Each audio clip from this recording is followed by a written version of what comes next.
It's Sunday night. It's 8 o'clock. Welcome to All Lacrosse Live. I'm Gary Groob in Toronto. With me, as always, I have Shawn Slaght over in Moose Jaw. Shawn, how are you? Doing pretty good. Thanks, Gary. Excellent. And I have Muffler Mike over in Connecticut. Mike, how are you? Shawn, don't you have 21 reasons to be Yeah. elated? I think my eyes went crossed after that game. I'm doing all right. That's always good to hear. You know, this guys scare me when you always take time. Like, what's wrong with my computer now? Well, we got a great show for you tonight. As always, we have a busy week in the NLL. We had 8 games. We have some ALL for you. We're going to take a look at who's hot and who's not, and just kind of touch the surface on that and a few other things along the way. Pat will be with us at some point as well, talking about wings and things. But just before we get rolling, as always, just a reminder to everybody that episodes are streamed live across Facebook, Twitter, YouTube, also Twitch, also on Spotify.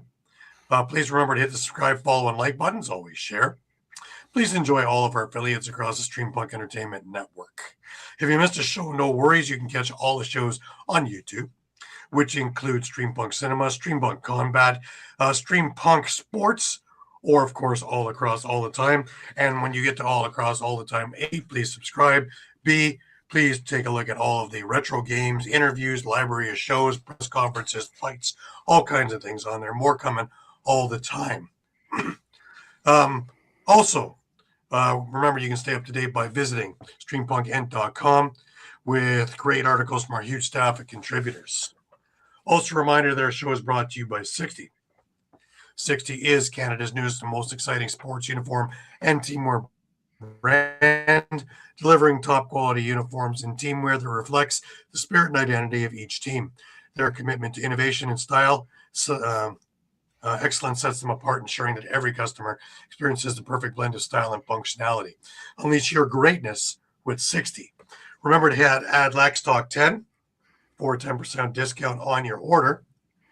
You can check them out at Instagram at sweet_60. Or you can go to email them at info.sweet60@gmail.com, or go right to their website at www.sweet60.ca/60, or hit the QR code, which is in the center of your screen.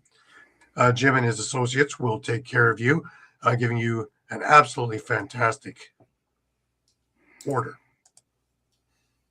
Well, guys, it was Gale's night, hence the Gale shirt behind me. And just a little background on this. This was on the video board yesterday evening. And let's have a look at, let me find it before, here we are. Family honor, pride, and tradition is just not 4 words that we're throwing together. It's an honor to wear that jersey based on the past success of the Gales. This organization now going into our 80th season. It's a big milestone for the Green Gales Lacrosse Club. I'm going all the way back to when Jim Bishop started this organization. I'm moving it from Huntsville to Toronto to Oshawa, now playing out of Clarington. When the Green Gales started up in '63, that was their first year of operation in Oshawa. He was preaching his system of lacrosse. He was a run and gun coach. He was always going to have the best conditioned team in the league. In the Gales system, everyone did the same thing, the same way, the right way, every time. We were Ontario champions, qualifying for the Minto Cup, and played against the Victoria Shamrocks. Well, it was a great experience. For Jim Bishop, it probably was a great relief to finally get in the Minto Cup and win the Minto Cup. This caused quite a bit of excitement locally here. We talk about sports records a lot. It's my opinion that that's one that'll never be broken. There's 7 national championships in a row. Our whole area became such a lacrosse hotbed from teams like that. Winning 7 Minto Cups back to back to back, the Green Gales left a really lasting impression on a lot of people. And we see a lot of them starting to come back out to watch the Green Gales in Junior B in Clarington, and we see that kind of tied together from the older days to now. I personally would like to thank the Firewolves for honoring the Oshawa Green Gales and Jim Bishop. This would certainly put a smile on Jim Bishop's face to have a professional team here. It'll bring back lacrosse here to where it was in the heyday of the Green Gales, for sure.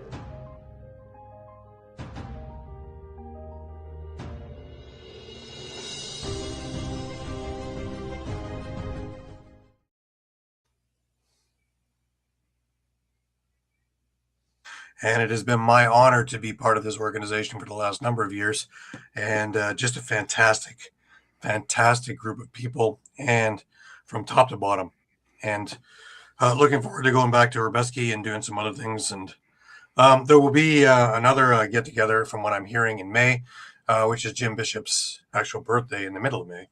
So keep tuned, and we will let you know what's going on there. Oh. Good to have you with us, Michelle. Thank you. But hey, it's been a great week. The Gales actually were honored on the floor at halftime, and just a little look of some of the older faces on there. In the background, of course, in the dark jersey shirt is Johnny Davis, shooter. So always great to see him. A lot of fun. And of course, when the Firewolves were wearing a Gales jersey, what happened? Yeah. The magic in the shirt, guys. I think maybe they should go strictly to that logo. Start putting this stuff on, and hey, good things happen. It is a record that'll never be broken. I don't think 7 Minto Cups in a row. Just astounding. Yeah. But hey. Lots of stuff otherwise going on, of course. We had some milestones this week. We had Doug Jamieson, who made his 4,000th career save. We had Nick Rose, who made his 7,000th career save. We had Ethan Walker, who had his 100th career goal. And something that for all you people who think that Rochester is going to move to Timbuktu or, wherever else you're going to think of, Grand Rapids. Okay. Yesterday's attendance was 8,546. The best of this new era of Nighthawks. I told you guys it was climbing. I told you interest was back. The proof is now in the pudding. Thoughts, guys? Shawn? I mean, it's a great record. It probably doesn't help, too. It was Buffalo that was in, and they're both teams competing for likely a championship spot. So, I know there were quite a few Buffalo fans there as well. And a seat is a seat, right? A button in the seat is a button in the seat. So, doesn't matter what jersey they're wearing. So, it's great to see. Absolutely. Mike, what do you think? Absolutely, and I mean it can only get better if they can make a deep playoff run. Yeah, I agree too. But I think it's going to be an exciting season. So strap up. Next week, Toronto's in town, so I'll be up there for that game as well, and should be an exciting time. Toronto looked like they found their mojo on this weekend also, and we'll get into that. And of course, CJ Kirst is the epitome of what a first overall pick is supposed to be. And he hit the ground running, and boy, did he ever run all over San Diego. Anyways, we'll get up to that in a few minutes. But first of all, let's get into a couple of ALL things, because they had their full slate of weekend games. Some interesting things, as always, it seems to be now. Nothing is ever a given. I had mentioned to you guys that this was the litmus test. Peterborough went into Brampton on Friday, and there was one little caveat. Aaron Woods didn't come with Peterborough, and he is their leading scorer. So you can take 9 points off the board right away.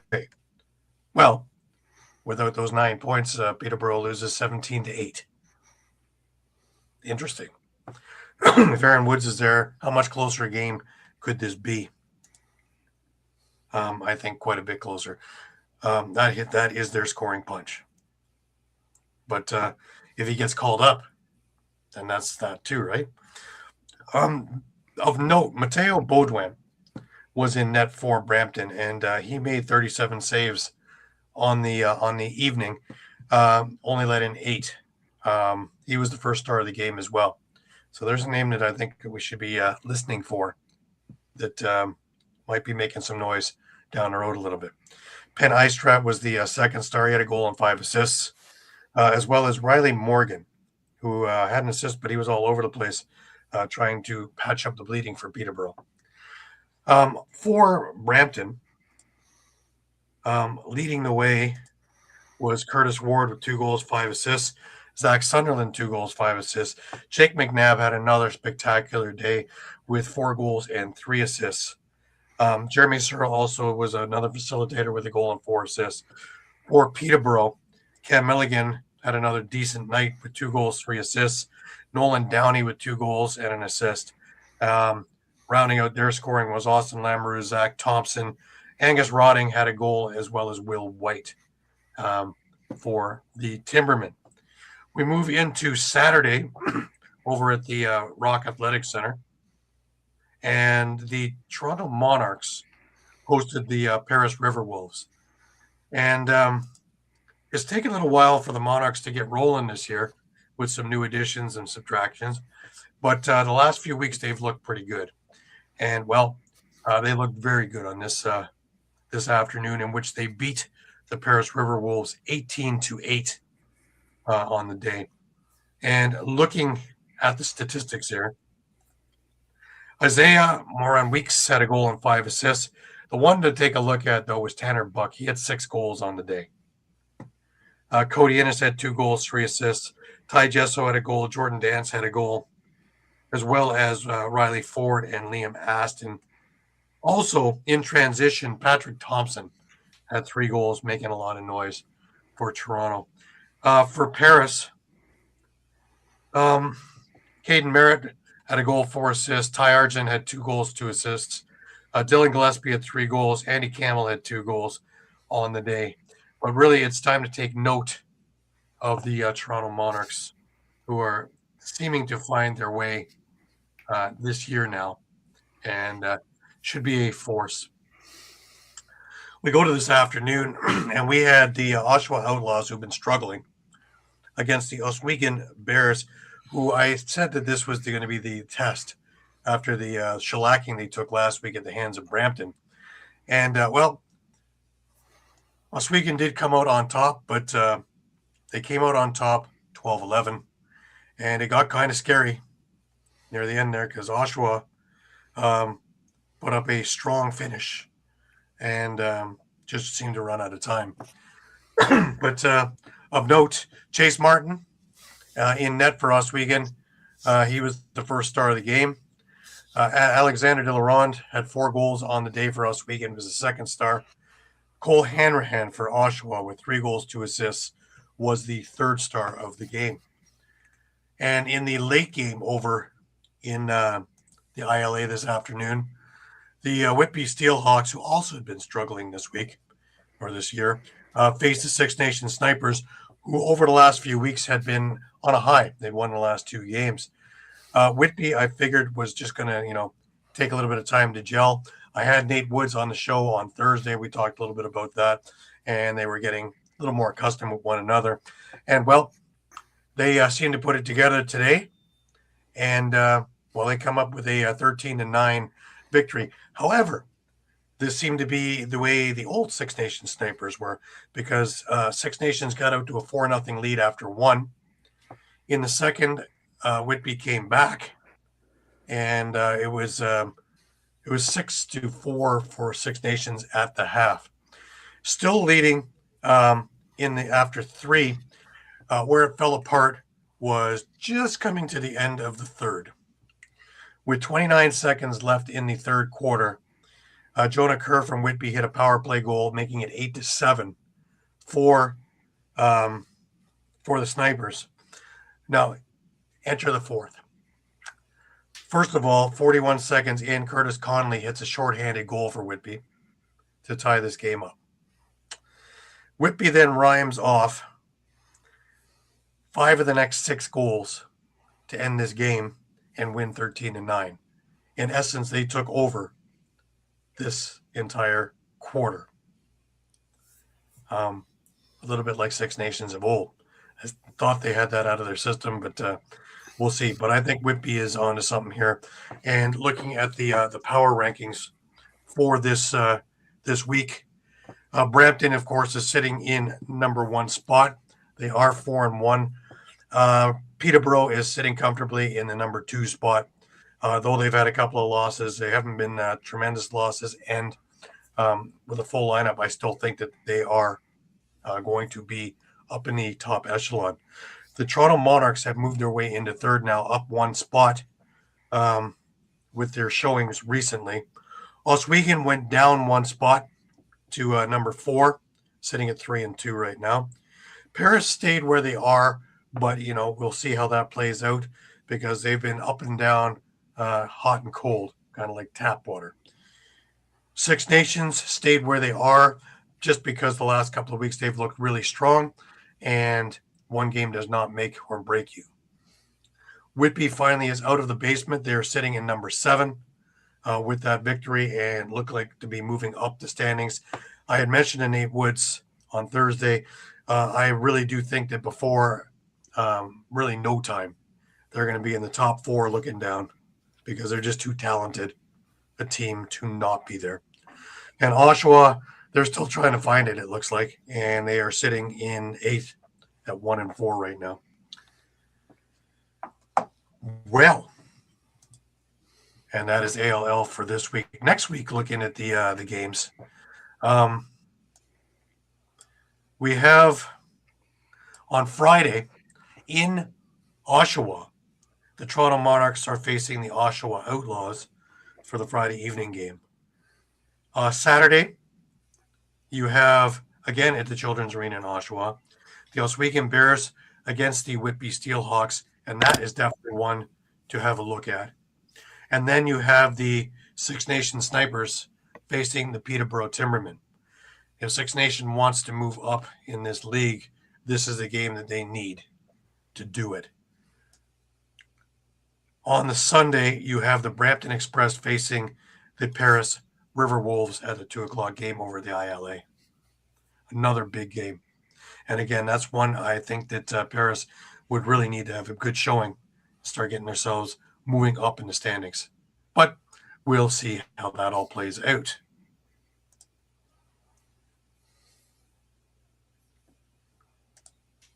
Yeah, we can't play around one player. When it's Aaron Woods and he's getting 7 or 8 points in a game, that hurts when he's not in the lineup, though. I want to bring in Pat because, well, of course, Pat has all kinds of things to talk about.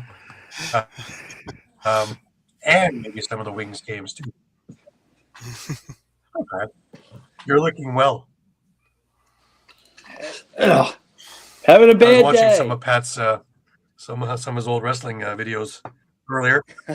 He looks so young there. Yes, like a little baby. But I don't know. I'm having a rough weekend. Wings stink. Eagles stink. I don't know. This is my norm. This is like the norm anymore. I was looking for a bag. I couldn't find that, so I found one of my Lucha Libre. You know, my day's going. What's that? You see how my day's going. My internet's playing games here again. Oh. Yeah, I mean, any day that ends in Y, it plays games here. Yes. But I mean, listen, we got the good and the bad, right? We got the return of Michael Sowers. I mean, he had a strong first half.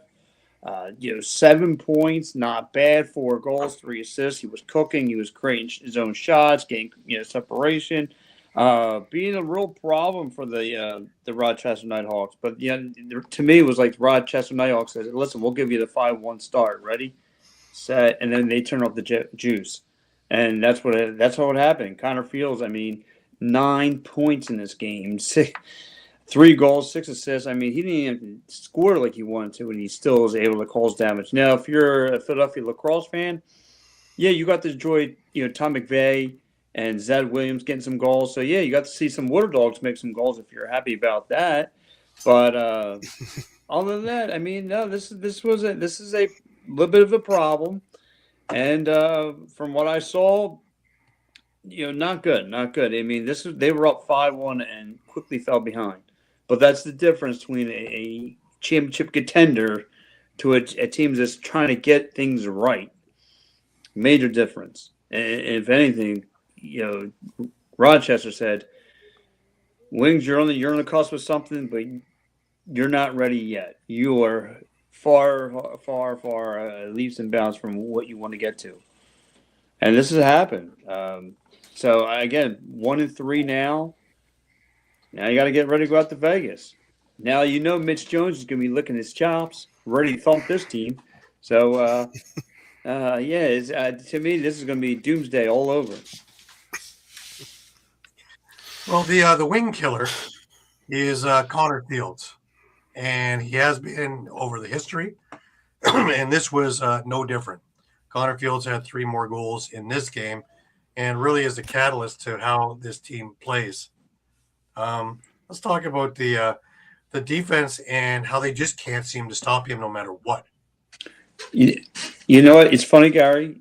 You bring up about the defense. I mean, I feel bad if you're Isaiah Allen, who's been trying to slow down and stop Connor Fields, and right there in his face, he's like, "Look, I'm gonna chop you up. Ready? Watch this. Boom, boom, making goals, making assists, facilitating the rock." Like, he just gets cooked every time I see him trying to defend Connor Fields. Like, I gotta look at my, the defensive coordinator's like, look, we got to try and switch up some kind of formation. Listen, I would need to put 2 players on Connor Fields. Something's got to slow this guy down.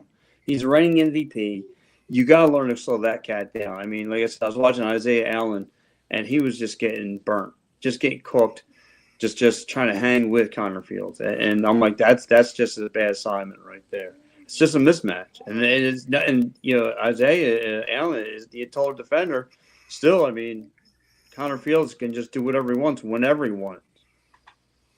Right. I also one of the sweetest goals I'd seen in a long time was actually Thomas McConvey, and he's a bulldozer. He is deceivingly big. He is deceivingly nimble for a big man, and he can just rip apart a defense going right down the middle. Yes. But he certainly can. He can rip it apart. And it's funny, like I said, I was watching. He made some. They were making some great goals, and I'm like, is this summer yet? Can we get him in a Water Dogs jersey? Can I just get that going, please? Yeah, I look at it and I think Rochester, for one, this weekend had a point to prove after last week. Oh, Unfortunately, Philadelphia happened to be in the crosshairs for game number 1 of this, because actually, I think when we get to their second game, I think they played better in game 2 than they did against the Wings. I think they really showed the Bandits what's what. But for the Wings here, it took them a while to get moving, but once they got moving, then it was the Avalanche. Right. Well, like I said, you knew, like, Gary, you just said it best. They just took a loss last week. You knew that that Rochester was going to come out hungry, and like you said, well, we're just going to get redemption. Whoever's next is just going to catch that beating. Well, here comes Philly. Unfortunately, they were the unsatisfied victim, and they caught a beating. And they just. It's also once the goaltending change happened, once they got Hutchcraft out and put Hartley in, all of a sudden everything changed. I don't know if it just woke up, a little wake-up call for the rest of the bench, because Hutchcraft's a good goalie, just having a little bit of a rough start. But Hartley comes in, the ship gets righted, and all of a sudden, here comes the juggernaut Nighthawk Groob. Well, and you mentioned right too, like. Once the goaltending switch out came, once Hartley gets on the floor, that team knows better not to play like slop. And like I said, Michael Sowers, great start, got things rock and rolling when Hartley wasn't on the floor. But when he got on the floor, man, this was a different Rochester team quickly, and they answered and they responded at a different pace, fast. because when the big dog got on the floor, it was all over. I also think that a number of little things also that he is a good passer. So right away, the transition game wakes up, and that puts Philadelphia on their heels because they're not sure where it's coming from. Whereas Hutchcraft isn't as good a passer, doesn't facilitate as much, whereas it's just a dump off pass and away they get moving. So I think it changes the idea of what Philadelphia's defense has to do and what they're expecting. So, and if you're prepared for one and you get the other all of a sudden, the adjustment didn't seem to happen, and at least not quick enough. No, and like, like I said, when Hartley gets on the floor, it's a totally different story. I guess they were trying to save him and try and get him time to get ready for Buffalo and let the backup get some time against Philly. But then he was like, you know what? I'll handle this from here. I'll play tomorrow as well. You can take your night. Let me handle it. I'll take care of Philly. And that's what happened. And like you said, you're just not prepared. And like I said, as much as praise we want to give Connor Fields, you got to give Ryan Lenterberry, his kudos. He played very well. And like I said, they do a good job over there in Rochester. What they're doing now from a few years past, I mean, we always knew that they're a playoff team. But I think they're, like you guys said earlier, like they are elevated from playoff team to cup contender. And all they do is get everybody involved on the offense.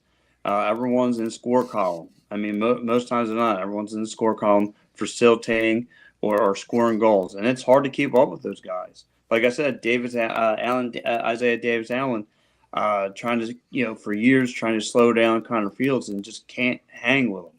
It's just nothing against him. He's a taller defender. Just whatever it is, it's just I'm going to cook you every time you're on the floor with me.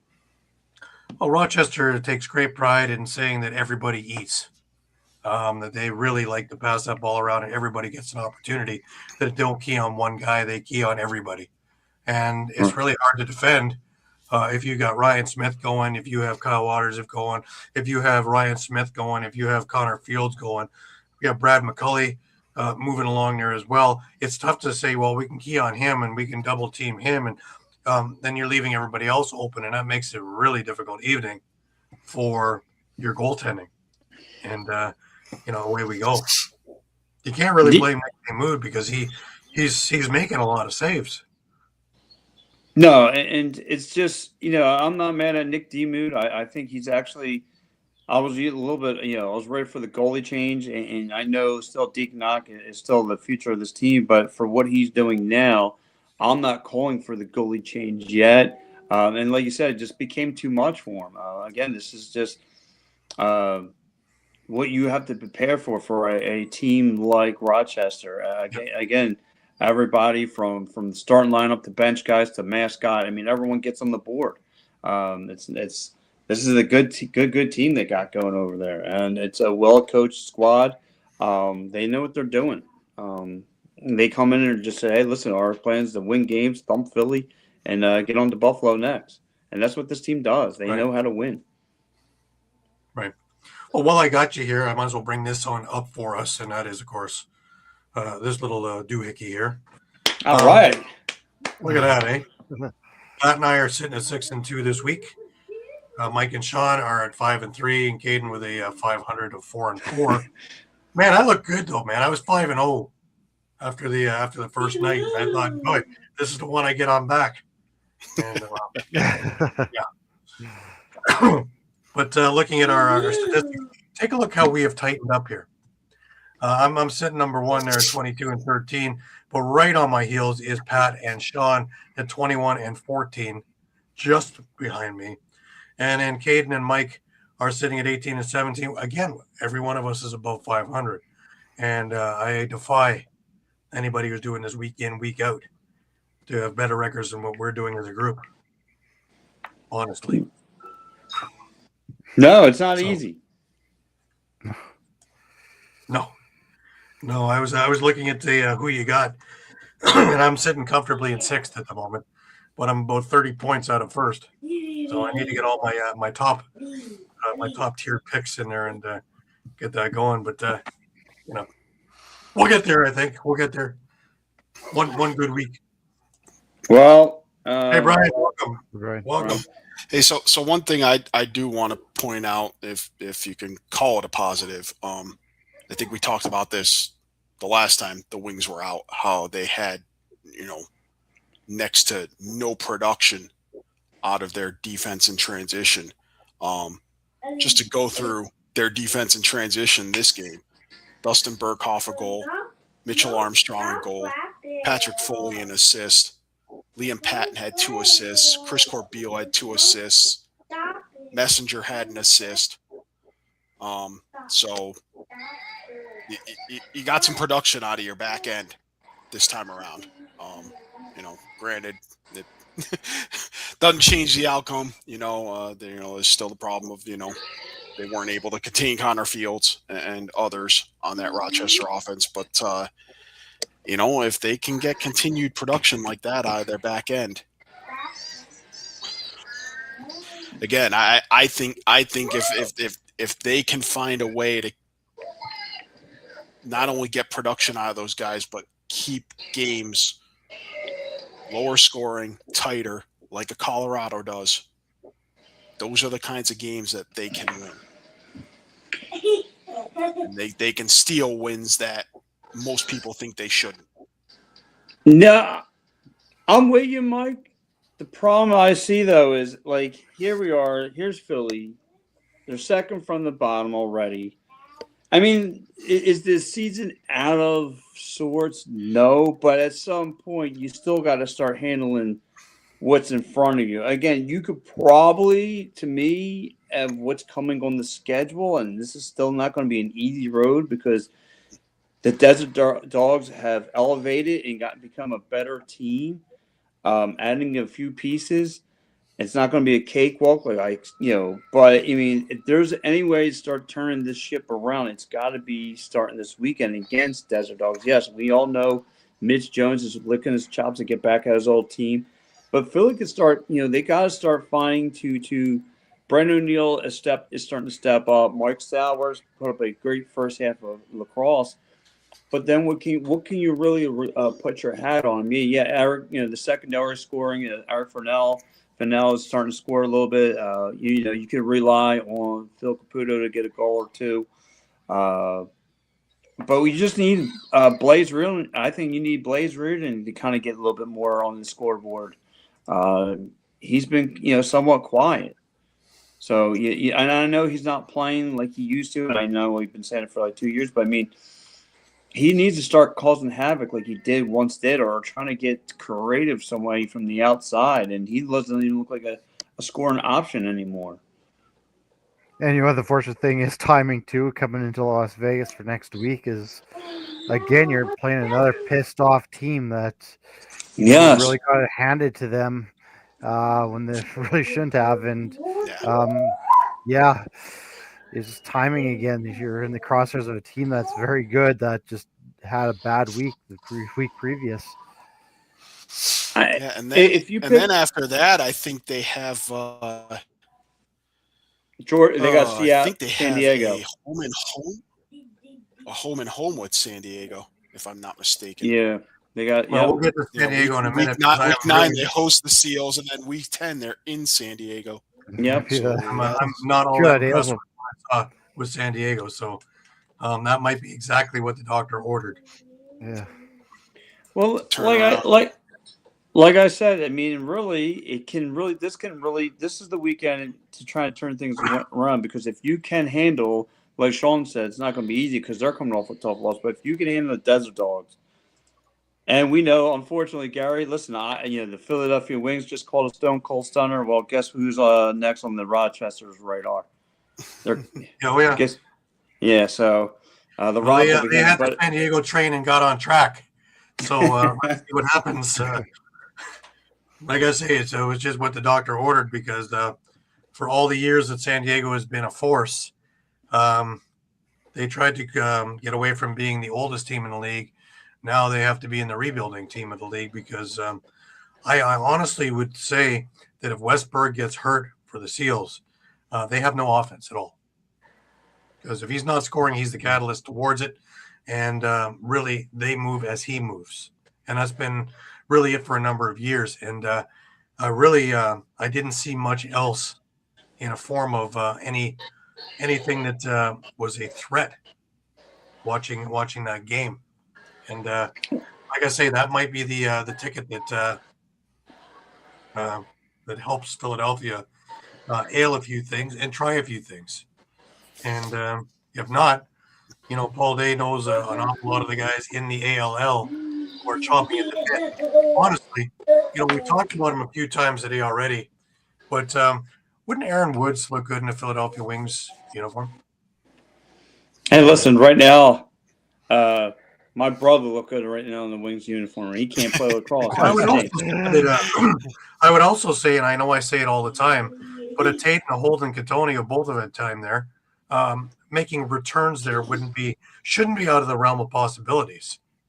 No, and I think Tate would be more of a factor because he can get inside and really do a lot of the digging and be really creative, which might help free up a Brendan O'Neill or free up a Michael Sowers, or even maybe reignite a Blaze Reardon with a catalyst like that.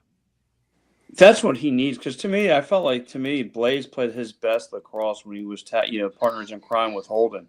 But I mean, like, to me, like, you're right. But if Philly can start getting things going this weekend, and then the way San Diego's kind of flopped, you get pick up 2 victories from San Diego. Now, like I said, this has become a wish list. But if you could start doing that, sounds like a tall order. Take care of San Diego, take care of Vegas, and twice with San Diego. There you are, with 3 wins, and there you are, somewhat and then you got eyes on the playoffs. Now, like I said, I know it sounds like a tall order, especially with the way this team's developed. But who knows? But like you said, I can't see Paul Day sitting on his hands for long, and not want to start recruiting for help. Mm-hmm. I'm also thinking this though. And see if you agree with me on this one. I might just be throwing this at the wall, seeing if it sticks.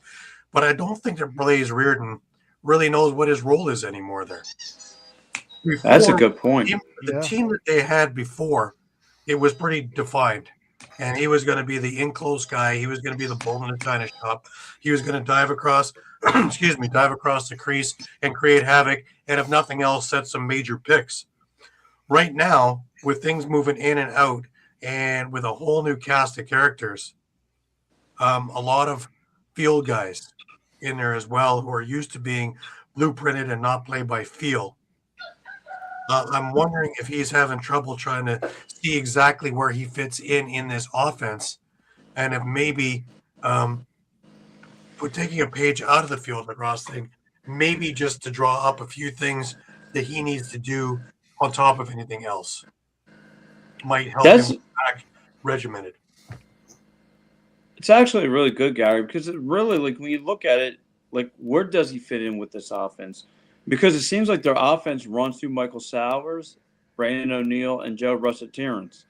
And to me, he's not even being that, like I used to call him the bulldozer. He hasn't been that wrecking force to be, that causes havoc down low. Like, he's not scoring like he does. I mean, do you start looking at other teams that he can fit for? If you're Paul Day, you start talking to other GMs and saying, hey, he might be a better fit for you?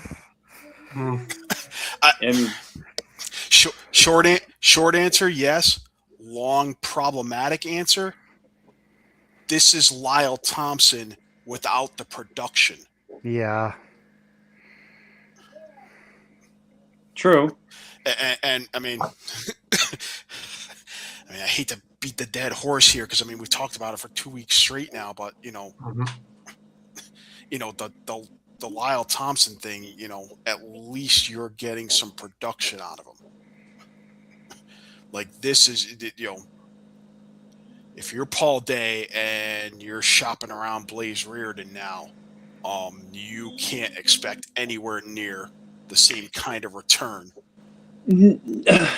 No, for him, kind of like what they expected. And I'm not bringing that up, as though Philly needs to win this trip. We all know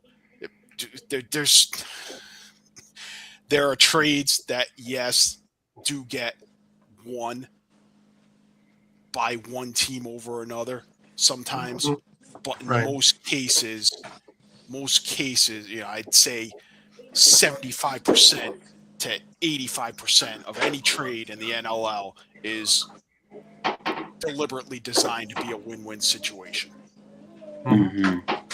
I want to get It's to, like- to one of Brian's comments here just a sec. Sorry, Sean. That's And good. that is that Joe Restaurants is becoming Mr. Assist. And I think that's a problem too, because his whole game for all these years is he's been the finisher. If he's sitting there being the quarterback, doing Mitch Jones' old job, you got a problem because there's a real good quality stick that isn't being used or misused. Yeah. Is it more him?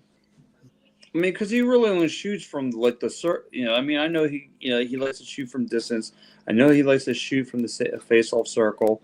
Is it him? Like the defense is know where he's at all times, or just like he might have to come out of his comfort zone They and know try it this summer too, but he still scores 50 goals for Peterborough, right?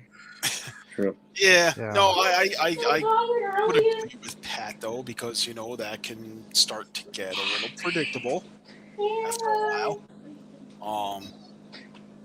I mean, when he was with Rochester, 1.0, you used to see, dunks from behind the net, more crease dives out of him. Now it's kind of him camping,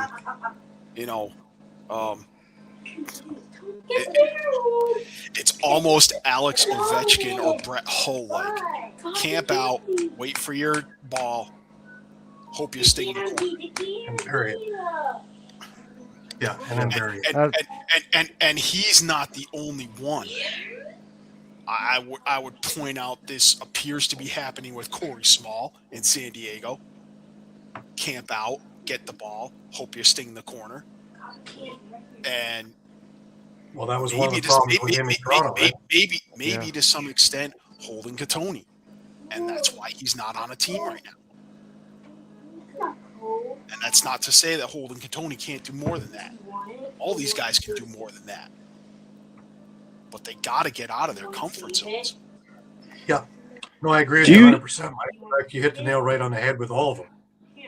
I was just going to say, fine, if Russ Terrace is going to be Mr. Assist, then let's go back to the Blaze Rutan thing again. If he's going to be Mr. Assist, you need another stick who's going to put it in the back of the net, but you don't have that right now.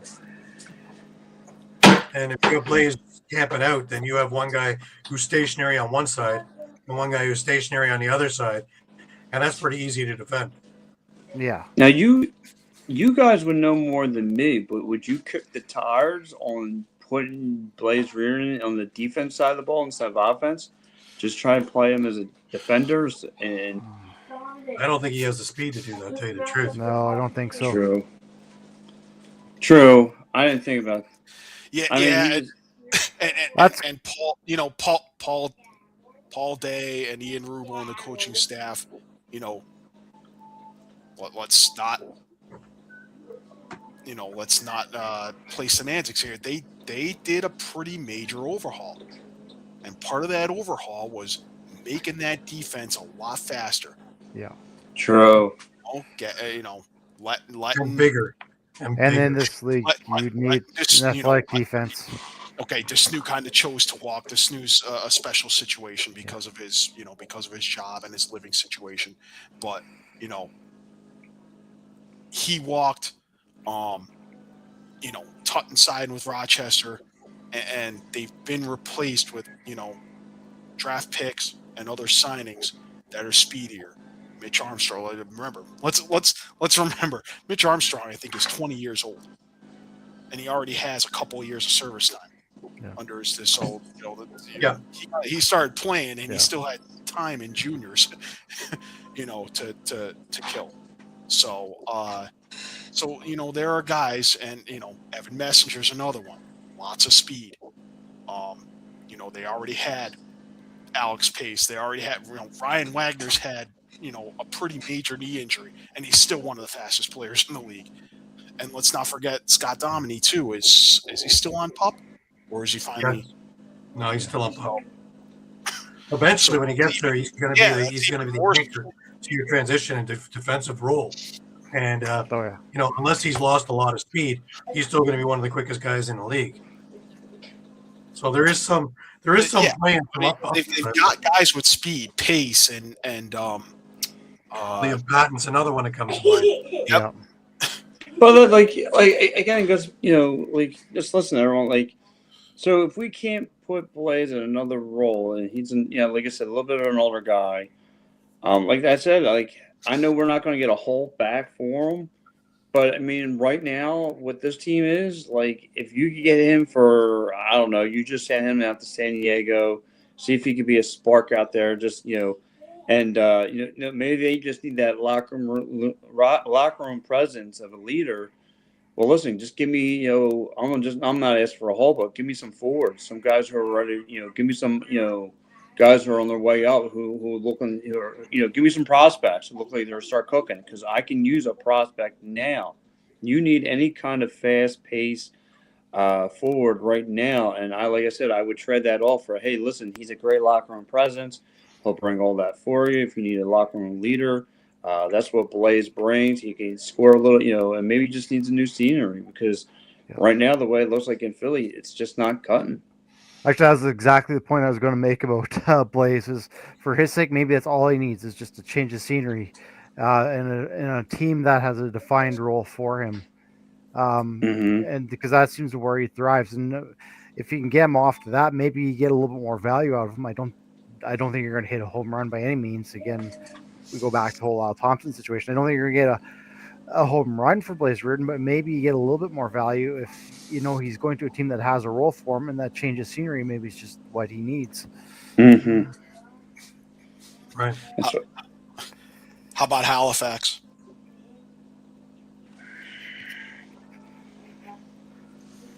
I would appease it. How about Halifax? Yeah. Offer Blaze and a pick for an Austin Bloomberg's or Christian Watts. Both promising players. Yeah. Both very promising players. But right now they don't have much of a spot. But, Micah Kersey is starting to, if you notice, he's starting to put them in. Christian Watts was in yesterday's game. Will McLeod had a huge game. In fact, he's the reason why they won against Ottawa. So, yeah, slowly but surely they're starting to see time. But I think, as we saw in this weekend, is we're starting to see cracks in the Halifax armor as well that I didn't think were there when the season started. But we'll get to that in a minute or two. As for the Wings, though, you can kick tires. You don't have to really get serious for another month and a half. But I would be very curious if that defense can shut down the high-flying offense of Vegas this week. If you can take that out of the equation, I think the Philadelphia offense is good enough to score on the Vegas defense. So this could be a whole other realm. Yeah. I think the only team that I think the only way the Wings lose this game really is if they hurt themselves. If, like you said, they just got to bring their smash mouth physicality defense. If they could do that, I mean, you have a lot going for you. I mean, like I get it. They got John Donville. They got Mitch Jones. They got a lot of guys who can score. But if you could put together some physicality defense, switch Joe Resetier's going from Mr. Assist guy to Mr. Finish guy and get everybody involved. Maybe take a page out of the Rochester playbook. Starting not just having three guys you can rely on the goal. Maybe you start getting the messengers and all those other young cats. The same players also get the them on score. Their transition game needs to wake up. If they're going to beat Vegas, guys like Liam Patton, a few of the others need to be on their game because even if they're not scoring, they are going to get the Vegas bench moving, which creates a whole lot of, early movement, which gets penalties, and their power play is still strong. So It's enough to get things a little disheveled on the bench, which is enough to put doubt, and then also puts the doubt in Landon Kells where he can't set up, and that's usually when he gets into trouble, is if he's not set for the shot. If he's set, he'll stop 95% of it.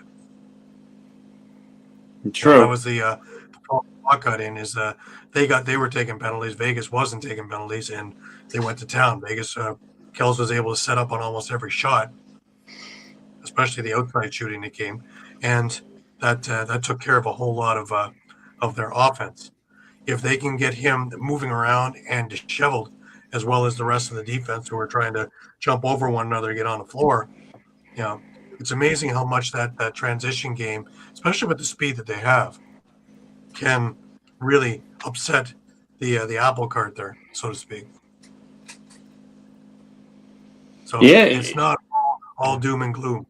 It's patience is what it's going to be. Yeah. You can't expect that they're going to go from where they were last year to raising a cup this year. But if they can incrementally change things around and change the culture around, and if Paul Day is able and allowed to do what he needs to do to get these draft picks that he's got and get the quality players that he needs and he knows he has in the pipe, then just down the road a couple of years, if everybody's patient enough, then this could be a very formidable thing. Rochester didn't happen overnight. Rochester happened bits and pieces over about 4 years. And 2 of those years were kind of, oh my God. And then all of a sudden it clicked in last year, and about midway through the year, and everybody bought in, believed, and things really worked well as injuries coming back and people being healthy. And you take a look at this year, and I would say that right now they're my favorite. Oh, yeah. Man, good to see you last night, Ryan. Good to have you with us. And let's not forget, Philly does have 2 first-rounders in 26.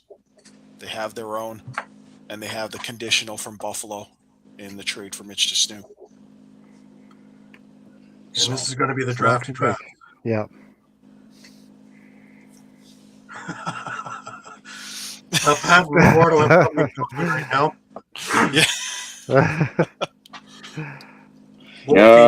They have tee-off times tomorrow afternoon. I believe 3 o'clock. They're going to meet halfway between it, somewhere in South Carolina. Man, I don't know what to say anymore. I don't know what to say. I don't know what direction to follow. I can't follow bounce the ball anymore. It's insane. Sorry, my Patriots are playing at the moment, so they are where they are. I'm glad you're wearing green Gale green there, Pat, because it couldn't possibly be Eagle green you're wearing. No, it comes with a bag. It's terrible. It's terrible. This weekend's been one actually stands for the one more play they needed when they were sitting on the 20. Oh my gosh, terrible! Just throwing the ball in the wrong place is absolutely nuts. Like I said, could be a Philly thing now. Eh? It's I feel like Loserville. Putting the ball in the wrong spot at the wrong time with the wrong person. Oh my gosh, terrible! So you can't. That's going to be my blood pressure's up. My blood pressure was up all morning on the pod. But yeah, I mean, like I said, Friday Wings lose, Saturday night Flyers lose. I got to see what happens tonight with the Sixers. Hopefully, they're up in your neck of the woods for tonight and tomorrow, and we'll see what happens. But yeah, other than that, I feel like beat myself with a baseball bat at this point. I'm in Toronto, man. We missed the World Series by this much. We have a team football that really couldn't find the upside. I think they could have found a 50-yard line with an OnStar system. I know they couldn't find the end zone with an OnStar system. We have a hockey team that, they beat another team that was useless in Vancouver last night. Yeah. They come far between. The lacrosse team is trying to find it, but hasn't won anything since 2011. Oh, man. Feel your pain, man. Feel your pain. I was going to say, maybe I shouldn't comment about the Saskatchewan pro teams right now. Just enjoy life. Greg Well, just to first keep place in the bare NLL. minimum, you don't have that many to remember, Sean. Yeah, it's true. So yeah, I mean, like I said, it's gonna be interesting though. Getting back, to see what happens here between Philly and Vegas. I expect all hogs to be, worn out between them and Mitch Jones, and after that, bell rings. Let's go. Let's get to business. Absolutely. Pat, I will let you get on with your evening. I want to thank you again for taking the time and breaking it down for us. Right sides are coming. And have a look at that. Say, I want you to keep a specific eye on if Reardon actually doesn't know what his role is right now. Because I don't think I know what his role is right now. Yeah, listen, this is a great conversation. And if Mr. Day's listening to the program, he may be going, that's not bad. That's not a bad, idea. Let's see if I can move him, if so forth. But yeah, we don't know what his role is. I really don't. I mean, like I said, I felt like there was a pair with him and Holden Katoli, but now I don't know what we're going to do here. Yeah, well, we go with the Flyer, Brian. Flyer 75 also.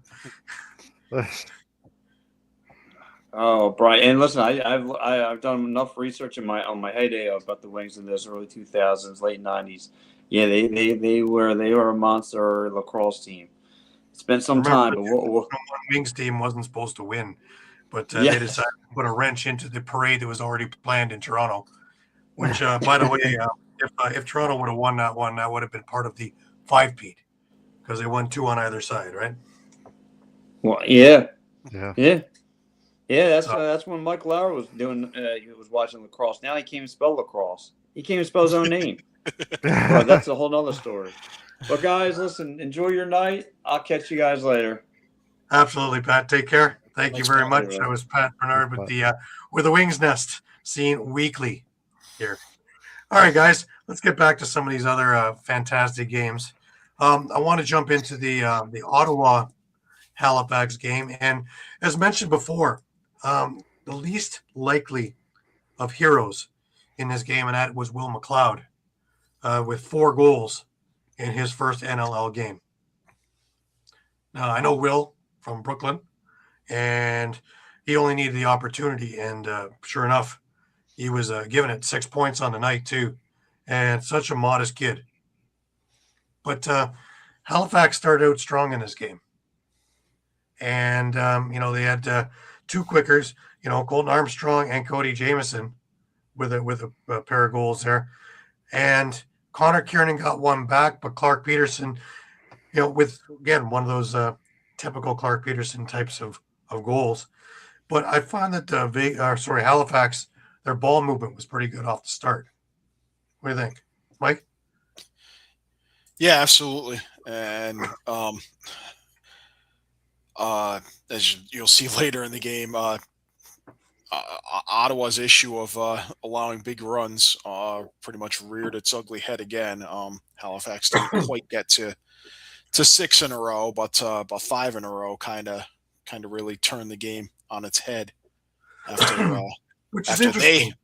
After Ottawa had 5 in the second quarter. I don't think Halifax ever came out for the second quarter because they looked lost. They were running around in circles. They really weren't doing what a normal Halifax Thunderbirds game plan.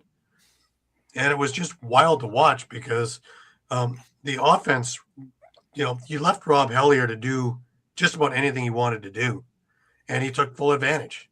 And even if he wasn't facilitating or scoring, he was creating enough havoc outside of it that Riley O'Connor, Jeff Teat, Nicholas Volkov could actually get in there and do different things away from the play and get into there and really, make Warren Hill work quite a bit. And 5 goals in the second, and all of a sudden it's 6-3 Ottawa at the half. And we're wondering, is this the same Halifax team that we saw at the beginning of the year? Or is this the Halifax team that just spent 2 weeks looking upward at Saskatchewan? And then, of course, came the third quarter. And again, I'm still scratching my head. When Mongo Thompson scores, I have to start thinking, the defense from the other side isn't paying attention. But again, with Jake Withers with a broken finger, when he goes to town, and what was it, 26-2 in faceoffs? Yeah. Yeah. That's with a broken finger. But that was your transition game. And that all of a sudden sparked some of the other things that went on, because enter, Clark Peterson, Cody Jamieson on the power play, and then Will McLeod. And none of them were cheapies. McLeod's goals were just absolutely gorgeous goals. So, when you take a look at, my first game in the NLL or my first goals in the NLL, it's like, yeah, that's what it's supposed to be. We had a Dunbar sighting, man, a Jacob Dunbar sighting again. They happen few and far between, but we saw it. And it tightened that game up to 8-7 heading into the fourth, and this was anybody's game. And it really, Halifax looked like they had it in hand. Then they would take a little bit of time off, and Ottawa would come right back. Then they would ramp it up again. Ottawa would come back. And then finally, near the end, it seemed, the Tyson Bell empty net goal seemed to be the dagger. But even then, Connor Kiernan got one with 13 seconds left, made it, a little closer. But I really do think that this was a typical Halifax kind of game. Granted, the second, if you took the second quarter out, because they're not known for giving up big runs until we take a look at last night's game, which was an entire big run. Yeah. Yep. It just was that was a snowball that went down a very steep hill, because, wow, when it went bad, it went really bad. Yeah, and I mean, ultimately, they did a pretty good job at keeping Jeff Teat in check. Just 2 goals and 2 assists on the night. Dunbar did get 2 goals. Riley O'Connor actually led the scoring with 2 goals and 6 assists, including his 500th point, on which Hellier assisted for his 900th point career. So. Yep. Yeah, but I guess one point I see too in the statistics here is Ottawa was 2 for 8 on the power play, especially when you got the firepower of Jeff Teat. I think that number's got to be way, way higher. If you've got man advantage, especially a team against Halifax again that we know is going to take a lot of penalties, you got to take advantage of that. And they just didn't. And it's strange, because Halifax, they know they have to be more disciplined. In fact, Kersey said, if they're not going to play discipline, I don't care if you're my number 1 scorer, you're going to be taking minutes on the bench. Well, here you go. Rolling again. As I say, hence why you're probably going to see more guys like Will McLeod playing. For that exact reason. Guys are going to be disciplined. There's young guys, there's young up-and-comers just chomping at the bit. Yeah. Like I say, you may not be so eager to trade in Austin Bloomberg's, because you're probably going to see him in the lineup. Yeah.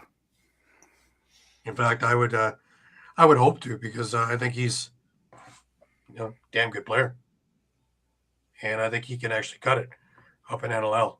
But only one way to find out, right? Right. Yep. But there are a number of ones that have been there and gone through there, and I don't know. I look at the lineup, and I still they won. But I still think they need more from, Randy Stotts, Dawson Theed. They need more from these guys if they're going to be a contender. Day in, day out. You can't expect Cody Jamieson to sit there and, get 3 of those goals week in and week out. Will McLeod's not going to have 4 goals every game. You take the McLeod goals out, and what happens? It's another L in the Halifax. Yeah, pretty much your production is Clark Peterson and Cody Jamieson. Yeah. Where's Mike Robinson been? I know he didn't play in this game, but a few other games before, he hasn't done much this year. He was a pretty big staple in years past, and he had a good summer in Peterborough. I would even see a Dawson Theed. We know he can score. I would say, actually, though, the worst of it is Brendan Bomberry. Yeah. Yeah, he finally got his first goal as a Halifax Thunderbird in this game. We're in week 7, aren't we? Yeah. Yeah. And that was a big to-do trade, right? Oh yeah. Or Oh signing yeah, to get him. that was supposed to be. Yeah. That was the signing. Oh my God, what's Georgia going to do? Wow. 1 goal in 7 weeks is not. It's not what the doctor ordered. But on the flip side, you take a look at Ottawa, and it's interesting because again, whether you got Connor Kiernan doing his thing, you got Jeff Teat doing his thing. Riley O'Connor's come around now also and is healthy. You have Larson Sundown that has been part of this group. Jacob Dunbar, he had a couple of goals in this game, and if he's gotten himself back in the mix, that's going to be another weapon. Callum Jones got on the board. If your transition is working, another big push there, because Kevin Brunell has been doing it alone really for the last number of weeks. Again, Nicholas Volkov had a goal in there as well. So if you're getting it from all over the place, then it's going to be hard just to key on Jeff Teat or key on Connor Kiernan. And then they become more dangerous. It was interesting to see Tyler Carlson come in to give Zach Higgins a break in that 5-goal run. But it seemed to work. Higgins was able to get his head together. It was a wake-up call for the team, and they played a pretty strong rest of the game down the stretch. But if you're resting your laurels and trying to win, and Carlson's your goalie, well, Shawn, you had him in Saskatchewan. He was good at counting a 5. Yeah. Yeah. I had him in Brampton. He's good for counting to 5, right? Yeah, unfortunately, that was during the just after they lost their sponsorship, so they were selling players off to make ends meet. So he was starting goalie, and I saw some really interesting plays. I mean, things that I laugh at now. 8 years later, I'm still laughing at some of the things I saw. But he's a hell of a bench guy, and a hell of a dressing room, and really good for team. But he's like not Morale guy, I had no doubt. Morale guy, no doubt. He's really good, but yeah, because he was part of Colorado's success too. But he's not a starting goalie by any stretch of the imagination. I was actually surprised to see him be back because I thought he was already retired. But anyways, Halifax gets back in the win column in this game.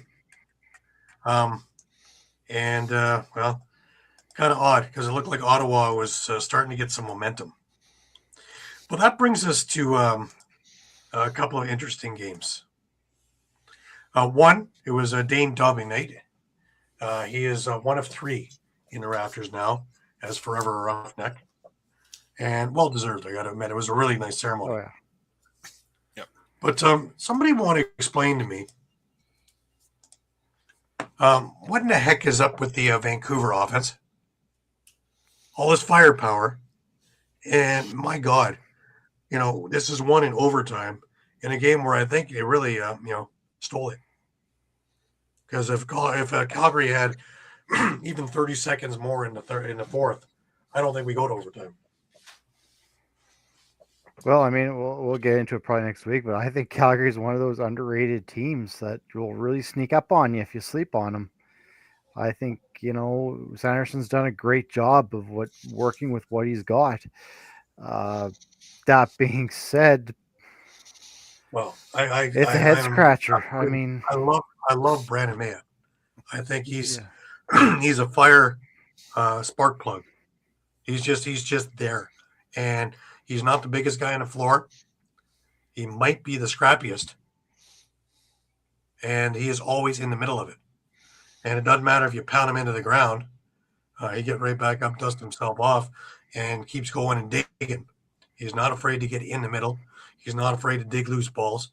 He's not afraid to set up other guys, and he's got hands, so he can score as well.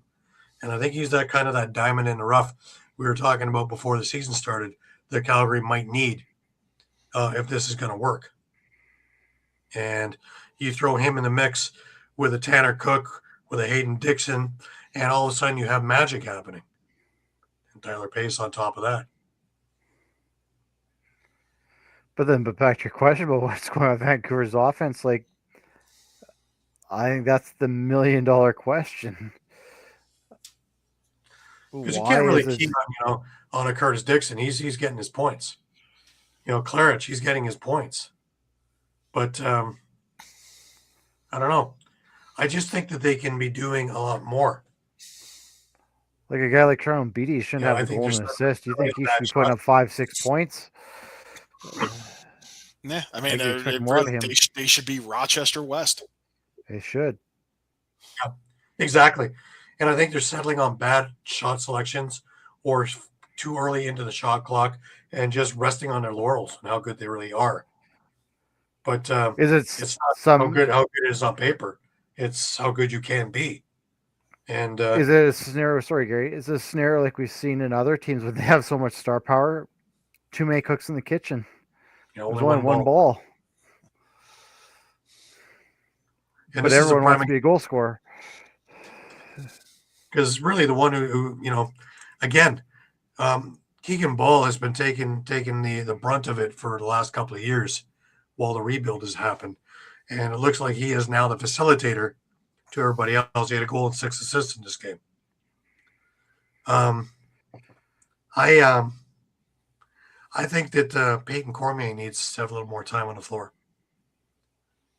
Just for some fresh thought and fresh ideas. Yeah. He's getting a couple of shifts in there, dip his toe in there, but I think he needs to get regular shifts with this group to get accustomed to what they're doing. Did Max Adler make a difference in this game at all? Just looking at the stats, I would say no, because Calgary was 14-24. So they outdid him. Does this surprise anybody since he hasn't played in the NLL in about 4 years?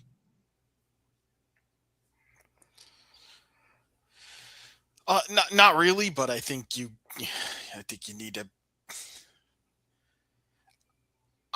I would celebrate it as a small bit of victory because you have a face-off. They've been terrible just all year since Stathakis went down. Right. So, and the other thing is you gave up nothing. Would you give up a 6th-round pick? Yeah. Yeah. So you really didn't give up anything. So, but I guess my answer is kind of yes and no, right? Because he's been out of the NLL, but they also kind of hyped him up as this was going to be the solution to all our problems. Well, before we sit there and go, oh my God, the sky is falling, the sky is falling. Remember that in this crazy NLL schedule, Vancouver had the last 2 weeks off as bye weeks. Now, in the middle of all this, to have 1 bye week is a little disruptive. To have 2 bye weeks and know you haven't really played in almost a month is nuts, especially this early in the season. I think the Buffalo last year, and they had that week on, week off, week on, week off, week on, week off, 12 games in 10 weeks. So down the stretch, they're not a young team overall. Do you think that this could be a problem or could be something good because they are all pros and they do know how to keep themselves, healthy? Ultimately, I think it's going to be good. The fact that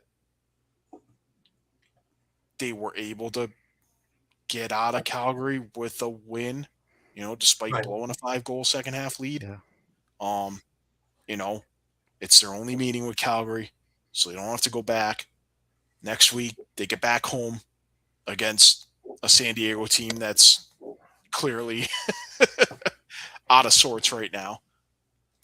So, I see this with Calgary though, eh? Every week, Buffalo they put together a run, didn't quite make it.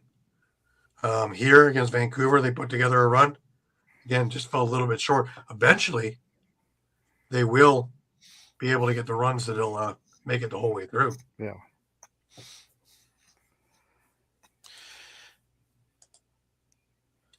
Using timeouts early, yeah, that's a good point too, Yeah. because you're going to need that down the stretch as well. But something to stop the bleeding in the fourth quarter, they needed something. Because wow, when you look at and again, the guys who were supposed to be scoring for Calgary, Tyler Pace and Tanner Cook, they were there when it counted in the fourth. Yeah. Yep. Like I said, again, we can get into it next week, but that's why I really feel this Calgary team's underrated. Like you said, yeah, they've only got one win. They're 1-4, but you look at those losses, they're not getting blown out of the water. They're, one or two pieces away from winning those games. Yeah. I worry a little bit about Vancouver's defense, though, because Del Bianco, he had a great game. He made 42 saves, only gave up 10.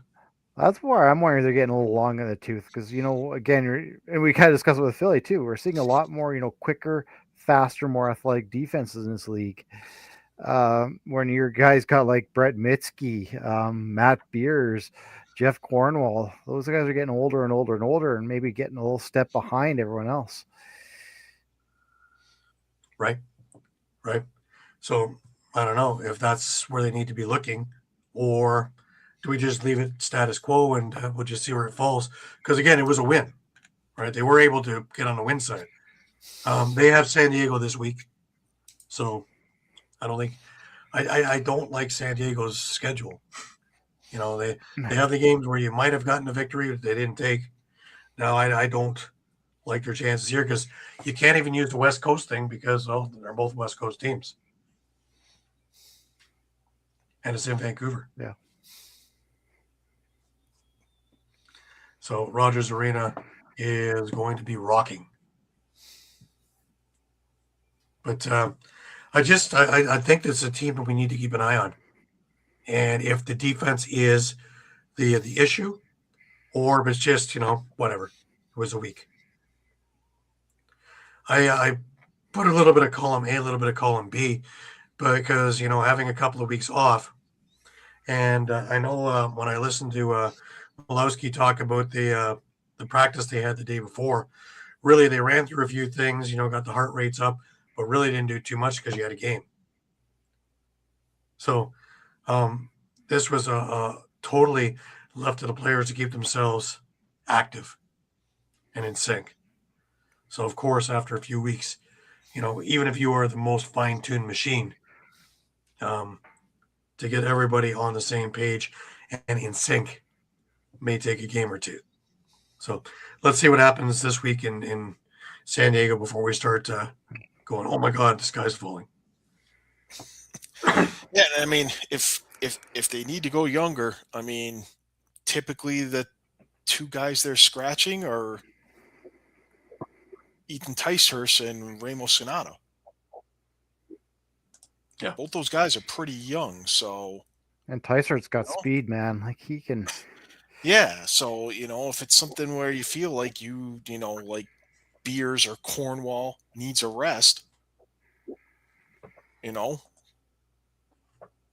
Right. Maybe Malowski needs. I think they need to use healthy scratching. Well, they need to use their practice squad guys, and going with those guys, Yeah. And it's not. I mean, there's so much talent there. I mean, I wouldn't see an issue with rotating those guys out. Having a longer sort of rotation of scratches. Okay, Beers is going to sit this week. Cornwall's going to sit next week. Dilks is going to sit the week after that. Right. All right. Let's move forward because we got a lot to cover still. Shawn, 3 touchdowns for yeah. Oh, I didn't realize man. I thought after the Grey Cup they were going to take a couple of months off. Yeah, no kidding. Oh man, 36 points between the two teams, highest scoring game so far this season. And man, Ryan Keenan, 12 points, highest of his career, 6 goals, 6 assists. I mean, man, he's coming to his own now. 10 goals and 8 assists in 2 games now for Ryan. Yep. He is really showing what he can do now, and you really can't hone in on one guy on this Saskatchewan offense now. And really what I saw out of this Las Vegas Desert Dogs is their defense was, I'll say their defense was soft. Guys could just run up the middle with take no punishment whatsoever. And just Rush just could have their way with it, which kind of left Kells out to dry. About, right? Yeah. And I mean, after 12 goals, we saw Caleb Kahn come in. And I mean, we've seen what he does with WLA, but it's very clear now he still needs to develop. He's 18. I mean, he's got a long, long ways ahead of himself still. So I don't really want to, kick the kid while he's down. I mean, he'll get there, but yeah, that's just the biggest thing I saw. A little bit of concern. I mean, Frank Chiliano got beat low quite a few times. Shots to his feet at 5-hole. That seemed to get by him quite a bit that night. But I think the biggest thing that I'm concerned about for Las Vegas is that defense. They looked very, very soft. Right. Well, you look at it and, it covers up the 15 goals is a lot. When you score 21, it's forgiving. But if it's a regular tight game and you're being beaten 5-hole and low to the feet, well, what's the best place to shoot on a goalie? Glove side foot, right? Yeah. You can't get down there enough and enough accuracy there, and away you go. The reflex guys are the ones who are able to get to that one. Chiliano is not that guy. But no. Overall, Kostiuk's that guy. But that's for another day. I like, again, what Saskatchewan has shown me all year is that this offense can roll with anybody. And you look at Zach Mance and what a game he had. You take a look at Austin Shanks. You take a look at Robert Church, and again, he had another big night. Brock Haley had 2 goals, 4 assists. I mean, and he had one that's off the post right into the pocket of his stick. Like, he's just in the right place at the right time. And I gotta say, Matt Accioni, I know he had 1 assist, but man, that kid's got wheels. I mean, if he gets loose on you, goodbye, he's gone, which was awesome to see. Now, with everything going here, you got Levi Anderson sitting there waiting. What do you do with him? And that's funny because, he started the season, right? And actually it was Clark Walter that was sitting. And now you've got Walter in the lineup, put up 4 assists as well. I mean, he didn't look too bad. I mean, that's what Clark Walter does, it seems, is, you take him out of the lineup, you put him back in, and he just gives you a reason not to take him out. Just what he does. It's a good problem to have, though, isn't it? It's a good problem to have. Not so much for the player, but for the team itself. And especially going down the stretch. And they're a younger team. So I don't worry about them down the stretch if they have a heavy workload, is they're a much more resilient bunch.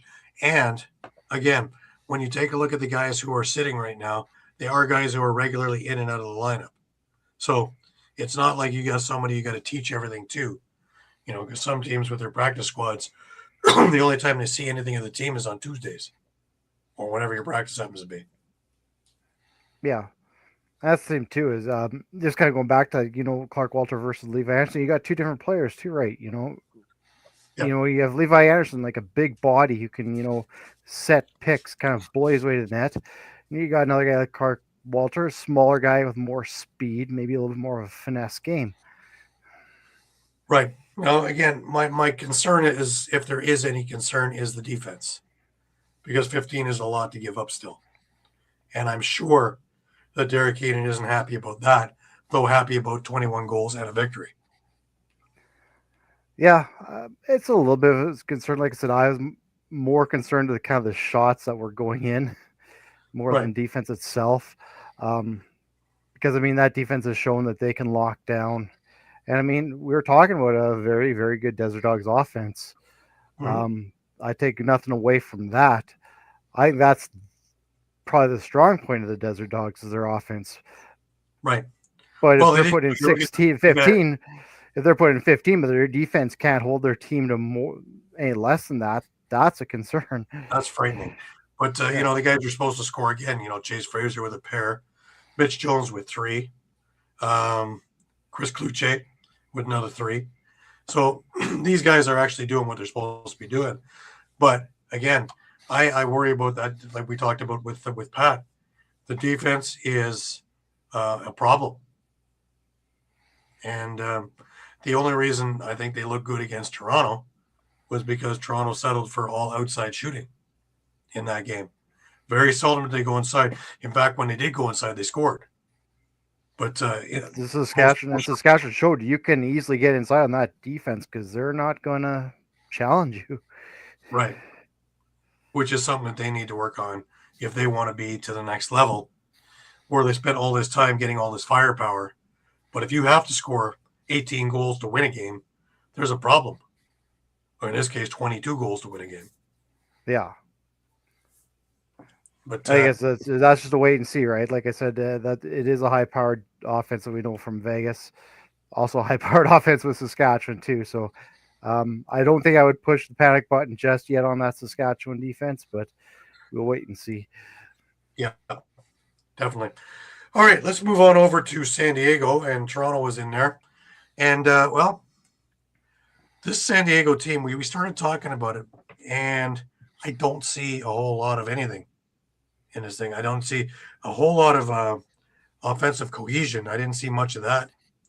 I saw Westberg, and really, I saw a couple of pieces that came along with Westberg. Zach Currier had a decent game, but again, San Diego was apt to take penalties because, again, I don't think that they are as fast as some of the other teams. And if you see that a guy like CJ Kirst is on a roll, wouldn't you do anything you could to try and slow him down? No, but you let him run wild. 5 goals for CJ Kirst. He's getting stronger with every single game. But they also had what was known as the killers. You either had a pair of goals really quickly or you had goals really late. The first quarter actually was a pretty evenly played quarter. And in fact, it was 2-2 heading, and it looked like it was heading towards the end of the quarter when Zach Currier scored with just 43 seconds left, and San Diego was up 3-2 after 1. They made it 4-2 with Westberg scoring about 5 minutes in, and then all of a sudden the CJ Kirst show began. With 4 minutes to go in the half, and Toronto starts going at it. You have CJ Kirst scoring in transition off a Brad Curry pass. Another beauty. Just a beauty. Chris Boucher with a blast off a Mark Matthews pass. And then with just 10 seconds left in the half, CJ Kirst scores again, this time on a quick stick off a Dan Craig pass. And Toronto is up by 4 at the half. Again, very attainable, low-scoring half. But the things that are killers is those last-minute goals. Or giving it up in the first minute or two, right? Josh Dahlwick makes it a 6-4 game. A minute and a half, closer to 2 minutes into the third quarter. San Diego gets a pair of goals from Trey Leclerc, and we're tied. And then it seems like San Diego just stopped. The killer. Inside the last minute of that quarter, Sam English and Owen Hill score 40 seconds apart inside the last minute. And all of a sudden, from a game that looked to be very, very tight, it's 8-6 Toronto. But again, it's not indicative of what the play I'm seeing. I've seen Toronto take an awful lot of shots, and Cam Dunkerley really did look like a starting goalie. He didn't look like a backup goalie in this game because he kept San Diego in this game for a good chunk of it. Now, of course, CJ Kirst was on a roll, so his 4th goal of the night came into the 4th.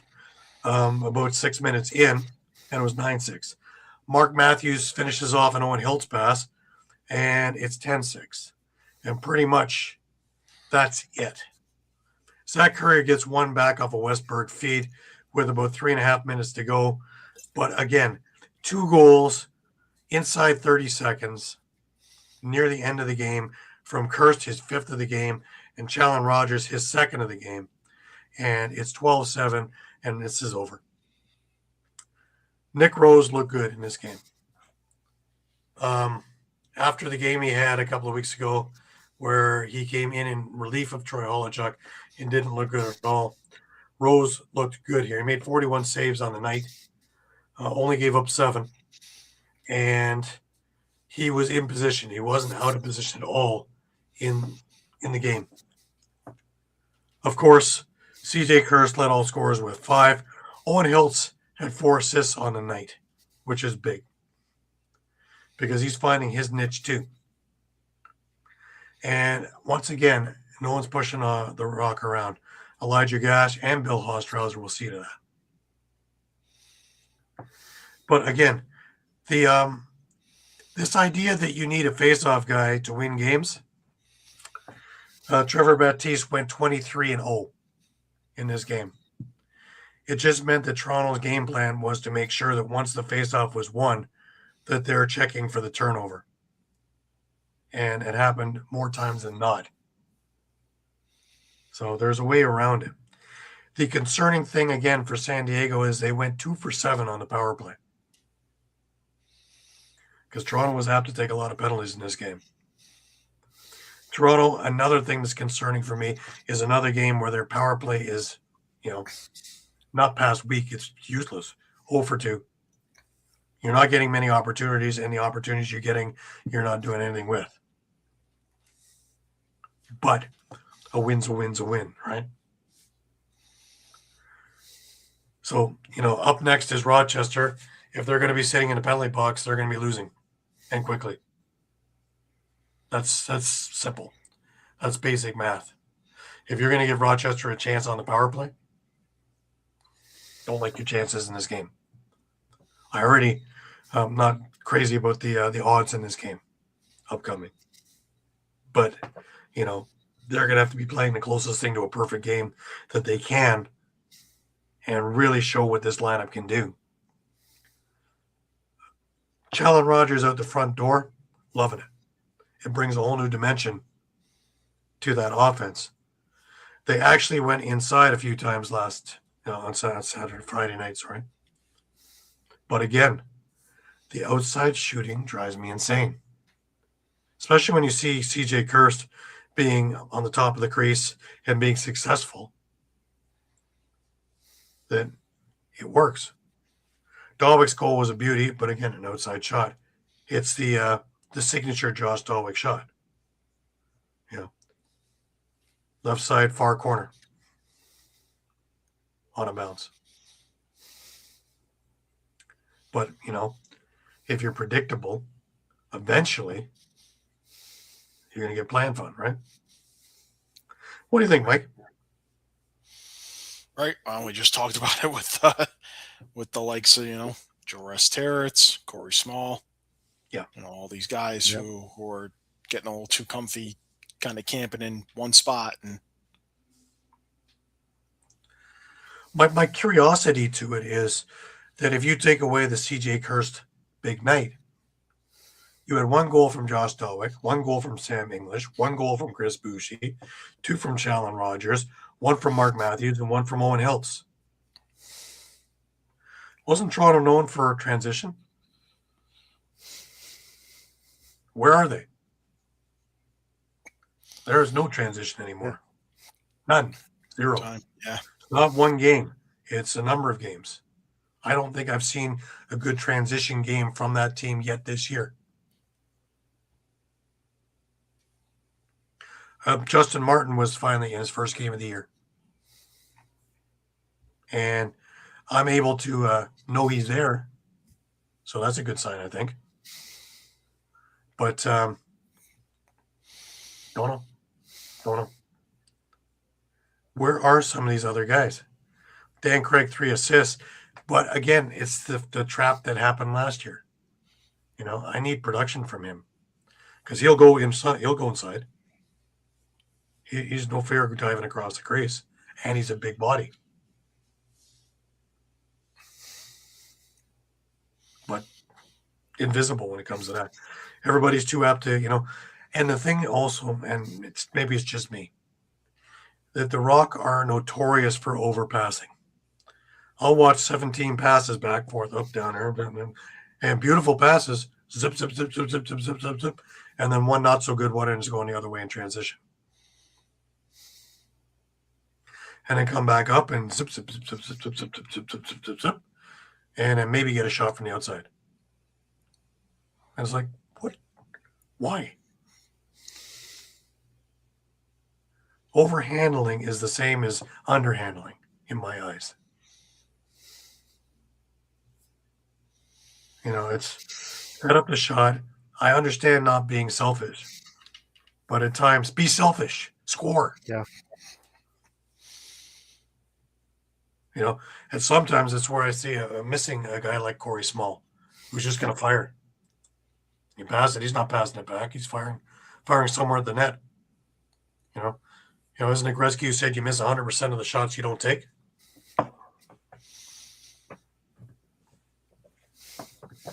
But again, a win's a win. San Diego seemed to be just what the doctor ordered for Toronto. For San Diego, I don't know who they got to play to be what they doctor ordered. Because honestly, I don't know if they want to play at home right now. They're 0-3 at home. Yeah. And they used to be unbeatable at home. I don't know. I just look at Connor Robinson was non-existent. He had 3 shots on goal, but really wasn't involved in anything. I would say Ari Steinhaus was more involved as a defender. Pat Cavanaugh, a couple of assists. Goldbrick, more taking penalties than anything else. Leclerc was their bright spot other than Westberg. And Zach Currier in transition. But honestly, where is this team? And you can't say that you don't have possessions because your faceoff guy went 23-0. Yeah. I think the big one's the Connor Robinson. I think that was supposed to be a big acquisition for them. Supposed to be. It was supposed to be, yeah, exactly. The key word, supposed to be. And Jake Gubbin was always earmarked as being a real big thing, and I haven't seen it yet in a couple of years. Granted, this is the first time he's actually had a steady spot in the lineup, but I'm thinking that they're expecting big leaps and jumps. Other games, San Diego's killed themselves by taking a lot of stupid penalties. This game, you can't blame refs. You can't do any of that stuff because there was, they took 2 penalties all game. And Toronto didn't score on either of them. Here, the whole offense looked out of sync. They didn't look like they were on the same page for more than a few minutes of every quarter. And that's a problem. They even made note of that in the broadcast, where they were just out of sync, not seemingly where they needed to be or going to where they were going to go. I'm a little bit at a loss. I realize that they are trying to get younger and they are trying to rebuild and things like that, but there's more talent there than what I saw and what I've seen so far this year. And it's not going to get any easier. Right? You have Vancouver this week in Vancouver. And then you got a team like Philadelphia who is a wounded dog for the next 2. And I like Philadelphia's chances more than I like San Diego's chances in these at the moment. I think there's some real upside there where I'm kind of wondering about San Diego right now. Yeah. Yep. All right, let's keep rolling along here. I guess the next one is Buffalo and Rochester. Yeah. And, I got this one wrong. I thought with Rochester playing the night before and having to travel, and Buffalo just sitting waiting and taking a leisurely drive up the 90, into the 490 and just kind of getting themselves acclimated, and with probably half the arena, there's their fans. It always seems like it's a Buffalo home game. I thought that they would have a little bit more, but to Rochester's credit, I actually have Zed Williams. No, I didn't. I had listened to Zed Williams' little speech, and he's one of those guys that go, "No, I like back-to-back games. I seem to have by the second game, my footwork's working well and feeling good." And he had a great game against Buffalo. Yeah, 3 goals, 2 killer. assists. And you know what? The other big thing to me, just that stuck out to me is you always say those Buffalo Bandit runs, right? It doesn't matter what the score is. All of a sudden, Buffalo's going to go on that big run on you. Yeah. And that's the killer. Rochester didn't allow that one bit. Well, they had 2 of their own, which were absolutely killer. Yeah. Buffalo. Because it looked like Buffalo was starting to get that flow in the first, and then 3 consecutive goals from Zed Williams stopped that dead. And then look at the second quarter. Ian McKay and Kyle Buchanan get 2 right off the, with 6 minutes and about 4:49. I mean, that was a perfect opportunity where Buffalo could have really grabbed momentum and go on that big run that we talked about. Yep. Got stopped dead in its tracks. Also, Rochester did their homework because Buffalo is notorious for coming out of the half, and while the other team's still trying to get their feet moving, score 4 goals in their run. And Buffalo got no goals in the third. None. In fact, there was only 1 goal scored in the entire quarter, and that was Thomas McConvey on a beautiful leap. Yeah. That beat Matt Vince clean. And when was the last time we saw the Bandits shut out of a quarter? Yeah. I think it was against, ironically, it was against Toronto. It was 5-0 in the first, and Buffalo won that game. It was February of last year, if I remember right. I did the halftime interview with John Gertler. Right. I called it. I told the Buffalo I faithful. do remember that. Yep. I told the Buffalo faithful that the Bandits will win this game. Lo and behold. But so my question comes to, is this the kryptonite to the Bandits? Is this the Rochester team that is primed and ready now? Because I said this was a litmus test, and they passed with flying colors, not just once but twice in this weekend. And it's one thing to have the Bandits on the first end of a 2-game weekend swing, but when you have on the back end and you still beat them and fairly soundly, does this go into the column of they're ready? Yeah, because I had the same thing with you on the pick'ems. I said Buffalo because you're going to have a tired Rochester team. So I say yes, absolutely. They passed the litmus test. They're primed. Mike, what do you think? I think Buffalo needs to worry a little bit about their defense because, now they're down a couple of guys. And I know we've been saying this for going on 5 years now, but, at some point we got to be right about this.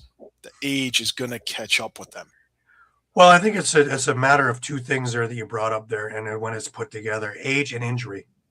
It's one thing if they have all their guys there and they can kind of work with each other and cover for each other.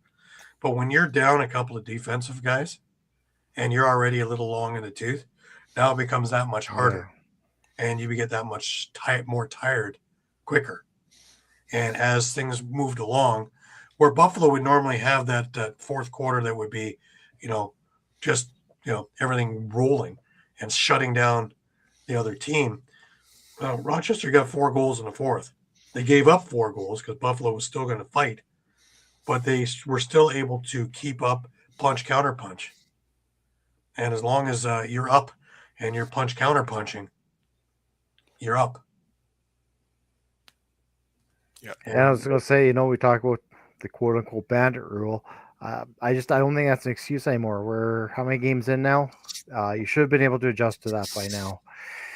Ironically, especially with a veteran group like that. Yeah. I see other teams being called for that more than the Bandits. Isn't that funny? Yeah. Yeah. So they've worked on it, but that's I'll give them credit for the one thing. Y'all listen to the whining and whatever, and this isn't right and that isn't right. I don't hear that from anybody talking about the Bandit rule. It is what it is. Do I hear other? Yeah, the usual stuff. I hear some saying like it needs some tweaking. Sure, new rules always do. I've never heard anyone saying we need to scrap it completely. No, I like the rule myself Yeah. because I think it was ridiculous before, and now let's see what it's like on an even playing field, where goalies are going to do what goalies have to do.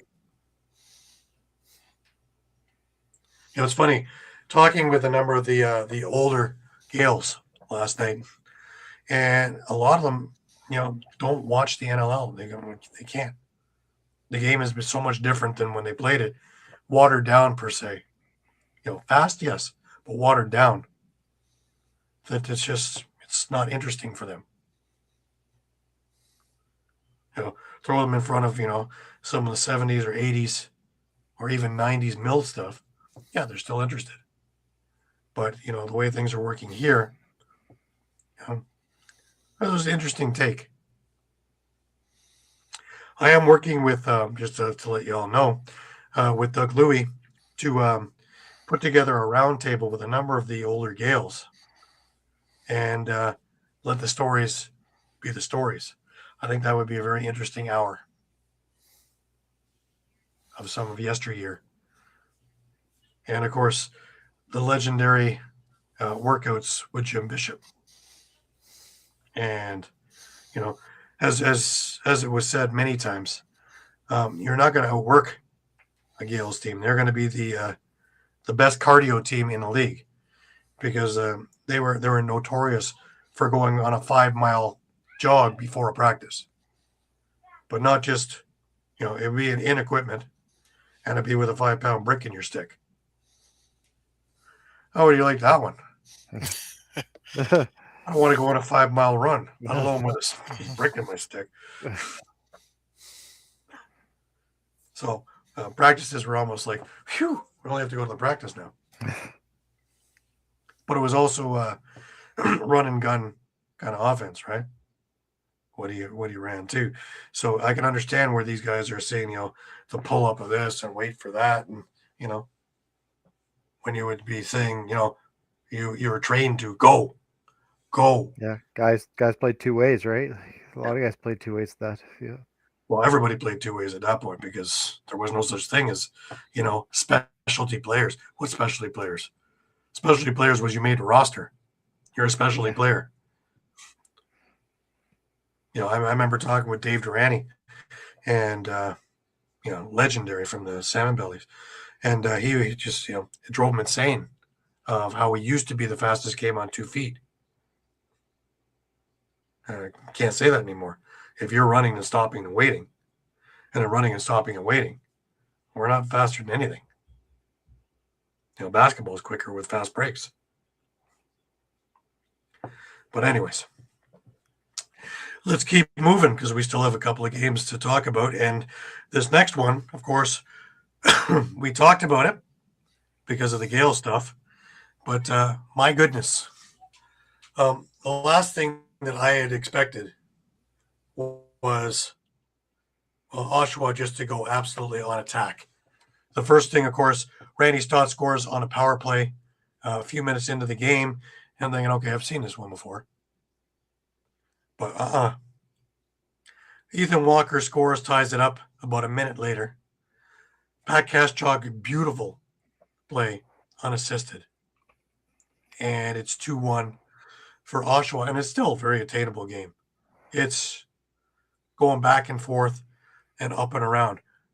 Enter the birthday boy, Ty Kurtz, who gets a natural hat trick in the end of the first quarter. Alex Simmons doing a lot of the work in that for 2 of those goals. Dyson Williams, a beautiful setup for the other one. But here you are, and it is 5-1 for Oshawa, and the place is just going nuts. Another sellout.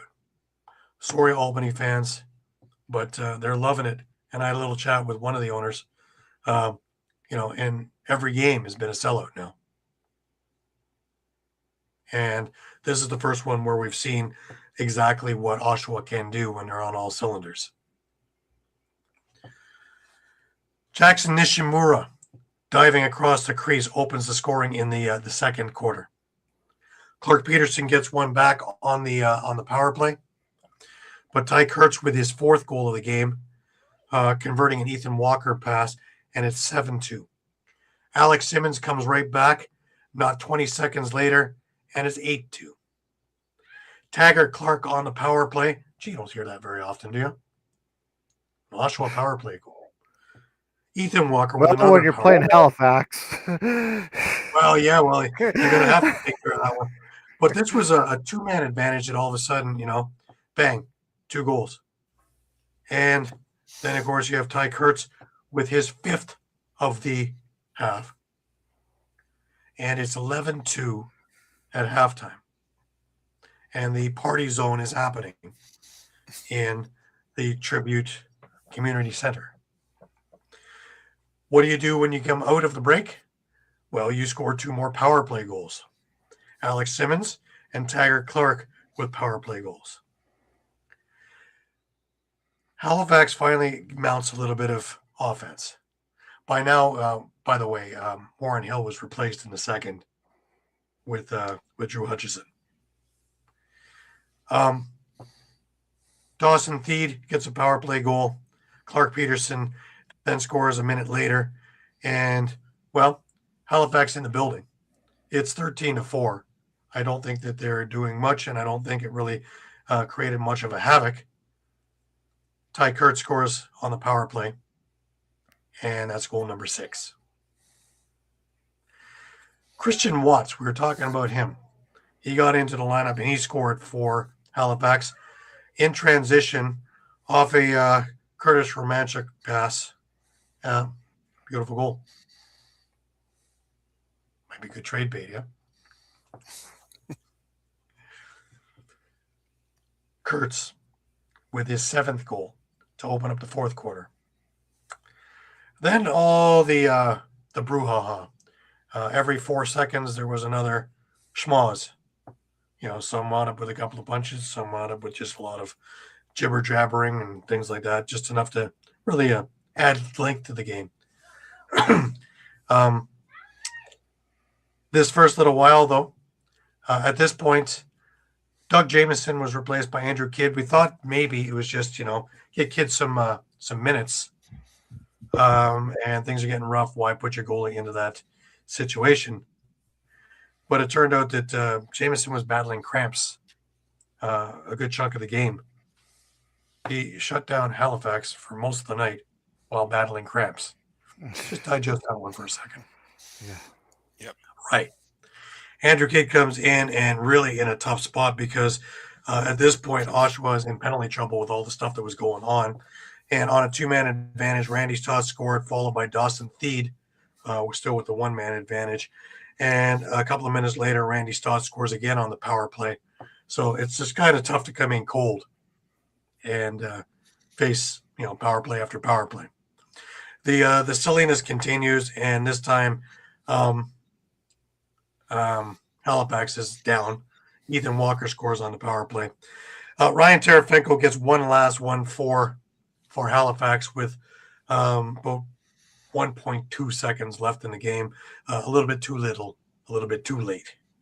And Halifax loses this one 16-9 to an absolutely juggernautish Oshawa team, where for the first time all season, both the offense and the defense were on the same page and working well.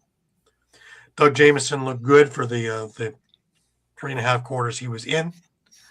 Andrew Kidd kept his ground.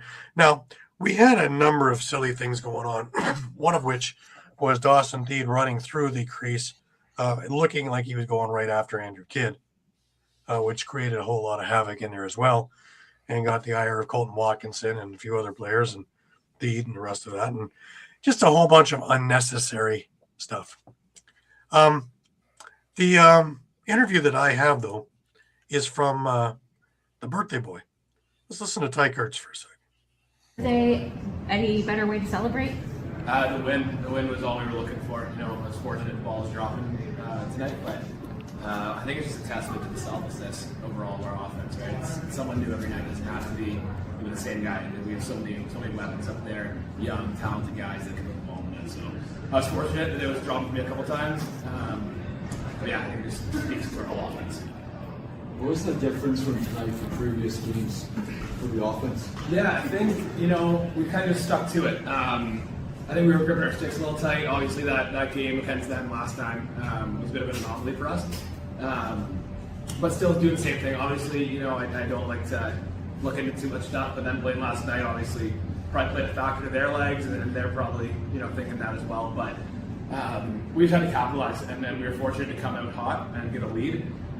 Some penalties kind of got us in trouble there for a little bit, but I think just sticking to our principles, swinging the ball, coming over the top, getting the balls to the corner, and just playing free, right? We're a young team, we're a young offense, not too much better in leadership. Ethan Walker does a great job kind of reeling us all in, but just swinging the ball, moving fast. Our key is speed. We're not a big, burly team that's gonna, seal guys down for 4 or 5 seconds, right? We're pick, slip, move, get out of the way, keep going, next guy up. So we start principles. How much focus was getting to the middle tonight? Yeah, it's a lot. They built a wall. They're a great defense. They got all world players in that team. Getting to the middle was a huge thing. Getting there early. Obviously hitting some outside shots early in the game kind of dragged them out a little bit. But yeah, they got a goal that's playing out of his mind right now. Obviously playing back to back again is a hard thing to do. But just getting in the middle and stretching the floor and getting them to extend on us was a big part of it. Is that kind of like a key point to the offense right now, is trying to focus on working inside out rather than just up and down the wall? Yeah, it's pretty easy to play defense on guys going up and down the side when guys aren't willing to get to the middle, and we got 7, 8, 9 guys on our roster, no matter who's playing, that are willing to get to the middle for us. And everyone's got a role, and I think we got a lot of guys that don't need the ball, and all the guys that do that like the ball, they're willing to go inside too. And we're really, pushing guys who, don't carry the ball as much to carry the ball, right? Everyone's in this league for a reason, and everyone can shoot the ball from anywhere. So it's, it's just by committee at this point. We're just everyone's up and down, in and out, going through the middle, behind the net. We call it going through the wash, and that's kind of our biggest. And that's Ty Kurtz, 7 goals on the night. Now, interestingly enough, again, we're talking about the face-off thing. Well, Jake Withers went 24-4. Pretty good weekend for him on a broken finger. Now, he was putting on a show because he's an Oshawa fireman. So I'm sure he had a lot of his buddies in the crowd, as well as family and friends, from the Peterborough era. Shots on goal, 57-53 in favor of Oshawa. So, Jameson and Kidd saw a lot of rubber. Had great games. Here's the interesting one, right? Halifax did not score a 5-on-5 goal in this game. They had, I believe they had 8 or 6 power play goals, a couple of shorthanded goals. And that's it. Crazy, eh? Yeah, and going back to the broken record, 11 power plays for Oshawa. Yeah, and 6 goals.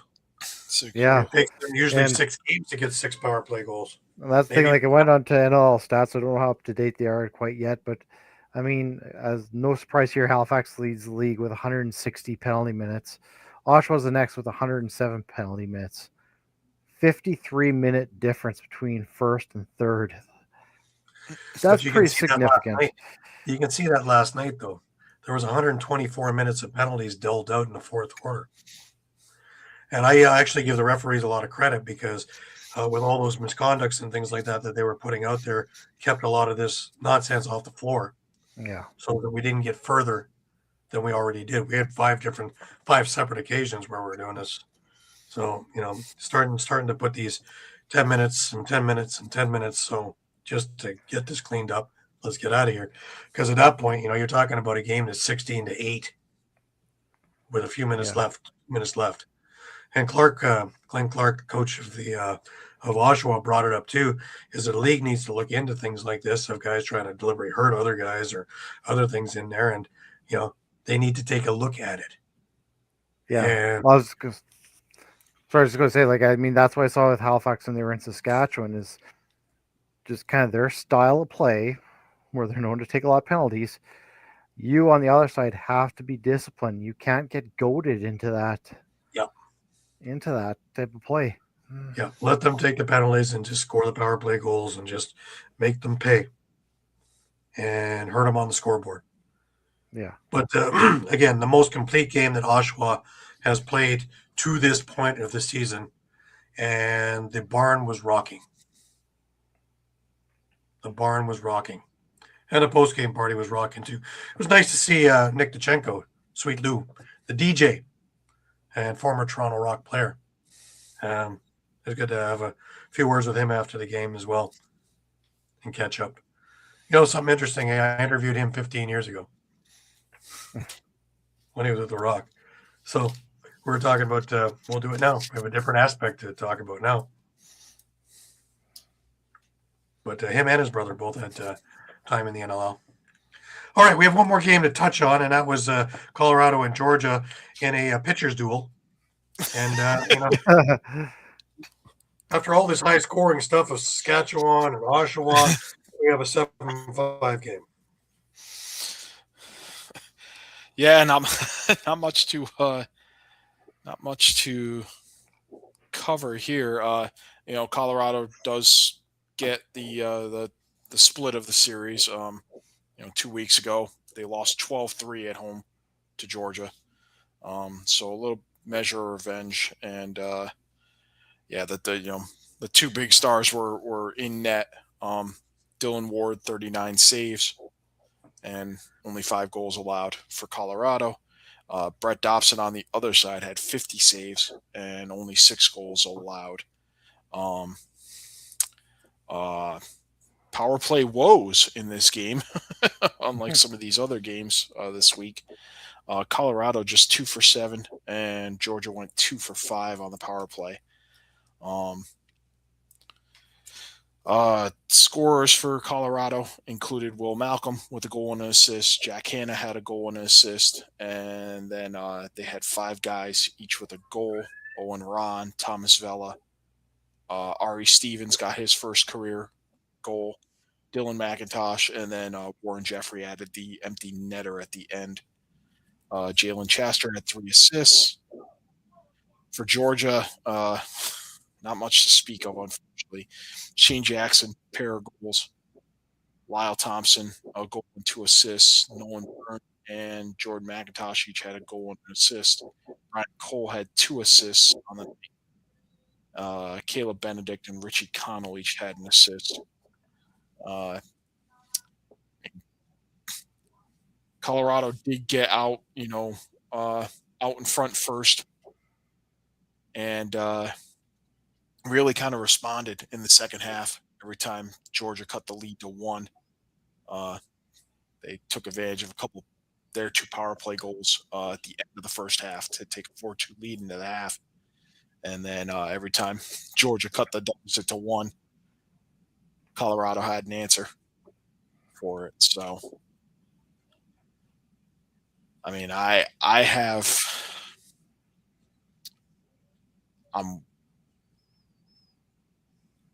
like both teams, but I'm concerned about teams at this point. Colorado's 3-2, but it seems like they, one game they show up, the next game they're non-existent. Georgia, obviously we've talked about the lack of offense. It's only been overshadowed by Oshawa's lack of offense up until last night. Yeah, I'm wondering how much Colorado's missing Ryan Lee. Well, that's a big chunk, isn't it? Yeah. It is. And I mean, well, See, I think it's more than that because I think it's Ryan Lee. It's not having Andrew Q. It's, they're still not going to have Eli McLaughlin. If they get him back at all this year, from the probationary period for firemen, it'll probably be sometime in March or even early April. Yeah, 'cause that's kind of where I sit. I mean, you could make the excuse, if you will, of the injury bug hit in Colorado, but George is healthy. They are, and here they are. Again, putting up only 5 goals. With an offense that has 2 league MVPs on it. Yeah.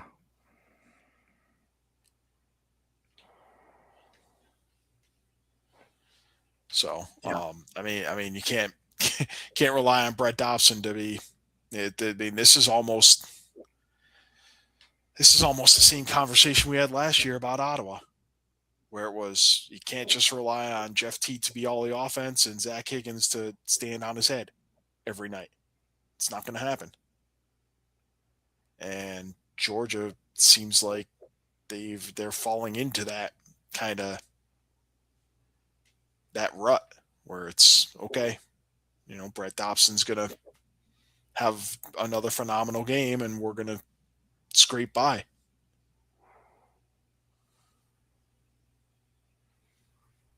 Right. Lyle Thompson again. Goal and 2 assists. I know we're talking about beating the dead horse, but this isn't what we've seen in the past. It's definitely not. And,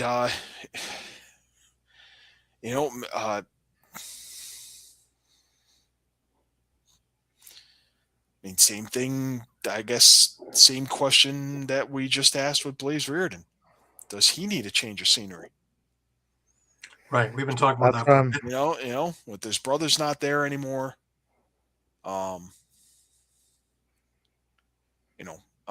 Brendan Bobberry got traded. So, not that there aren't, other Indigenous players on that team.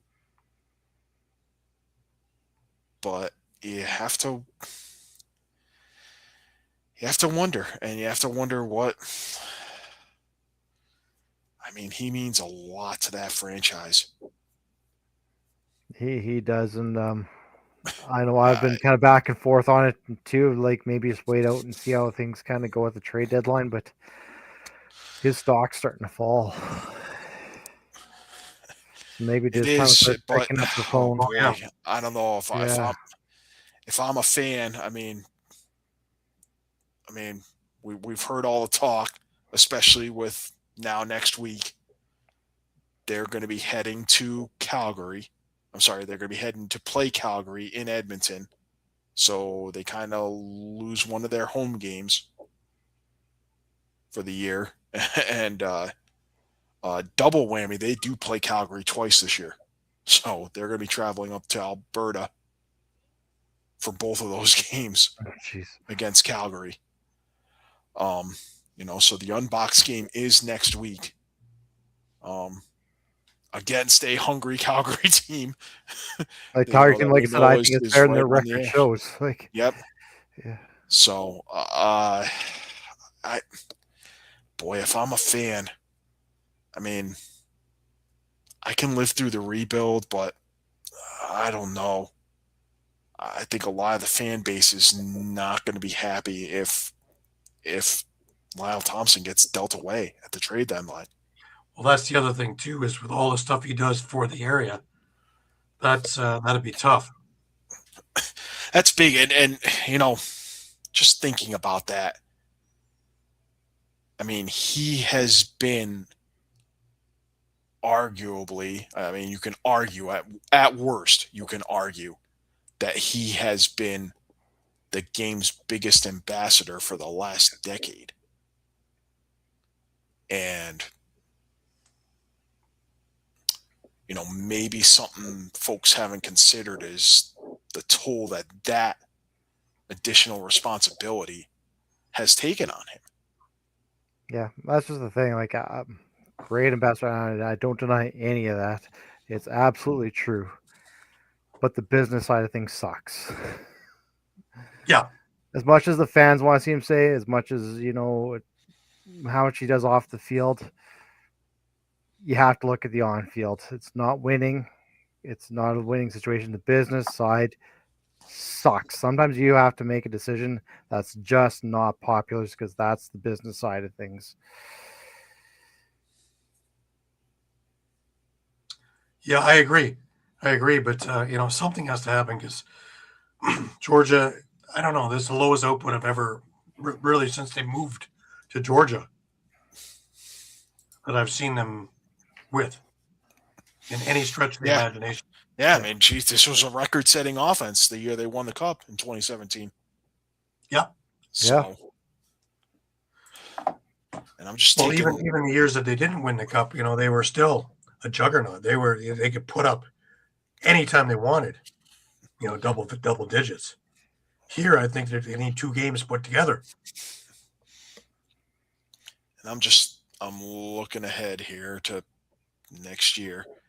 They do have 2 first-round draft picks. They have their own. They have Colorado's from the Andrew Q for Connor Kelly trade. Right. That's that conditional pick that if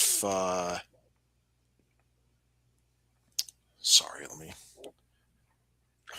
But just while you're looking at that, to look at a couple of the numbers here, with Brian Cole and Caleb Benedict, with just a couple of assists each and no goals, to look at Ben Trumbull, who had a great year in Peterborough and really was apt to, get the thing running and nothing. And then you can keep going down the list. You're waiting for Jordan McIntosh to do your scoring for you. That's frightening. If that's how you're getting your offense is, one of the oldest guys on the team as a defensive player. Yeah, and taking advantage of a defensive gaffe there with Dylan Ward coming out to try to play a ball or run interference, and he ends up colliding with his own teammate, leaving an empty net. Exactly. Yeah, so that first round pick, that's that conditional pick that right now it's Georgia's, but it converts into Colorado's first round selection in 2028 if the Mammoth finish in the bottom 5 this year in the standings. They score 7 goals in a game. They might. I don't get it because Colorado, I realize Ryan Lee's out, but he's not the only scorer in this team. But we got a whole lot of not much going on. No, and I mean, granted, it's, Jack Hanna's just getting into this offense. He made a splash last week, though. Yeah. Yeah. And I mean, well, to their credits, both Dylan Ward and Brett Dobson played great. It's not like there weren't any shots because it was 57-44 in shots, which means that Brett Dobson was absolutely unreal. Fizzed a lot of rubber. But again, that makes me wonder about defenses.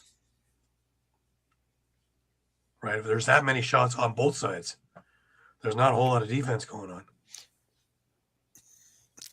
Yeah, and I mean, again, with Andrew Q out, that's another big piece. I mean, if he can come back, that left side is pretty stable with him, Will Malcolm, Thomas Vella. But the right side is suffering a bit. It hurts, yeah. Yeah. You've got younger guys who kind of need to get reps in Braden Saris and even Owen Ron. Mm-hmm. Mind you, Owen Ron has shown signs even last year of really, taking the ball and running with it. Pardon the pun. Braden Saris, I know that he can do this. I watched him just absolutely lighted up, both in Coburg and in Peterborough. Yeah. Against formidable competition like Six Nations. So if you can do it against that all-star squad, you can do it against any other NLL squad too. It's just being able to take advantage of the opportunity, I think. And I think as soon as he knows he's in all the time, then he can release a little bit. But it's just weird because Colorado 1 week is, they'll score 14. The next week they'll get you 5. And I can't, for the life of me, I can't figure them out yet this year. Yeah, there needs to be some more consistency. And definitely, I mean, not for nothing, but Tyson Gibson signed with Las Vegas in the offseason. Right. I've yet to see him play. Am I correct on that? Has he appeared in a game for Las Vegas yet? No. Nope. He has not. Now the only issue with that is, they just gave up. You just gave up an awful lot for Jack Hanna because you were kind of backed into a corner. Yeah. With the situation with that trade. Yeah, it doesn't look good down the road a little bit for a little while.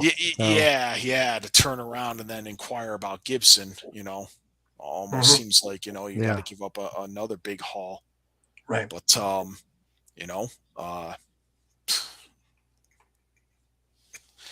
was it Colorado that Aaron Woods was cut in training camp?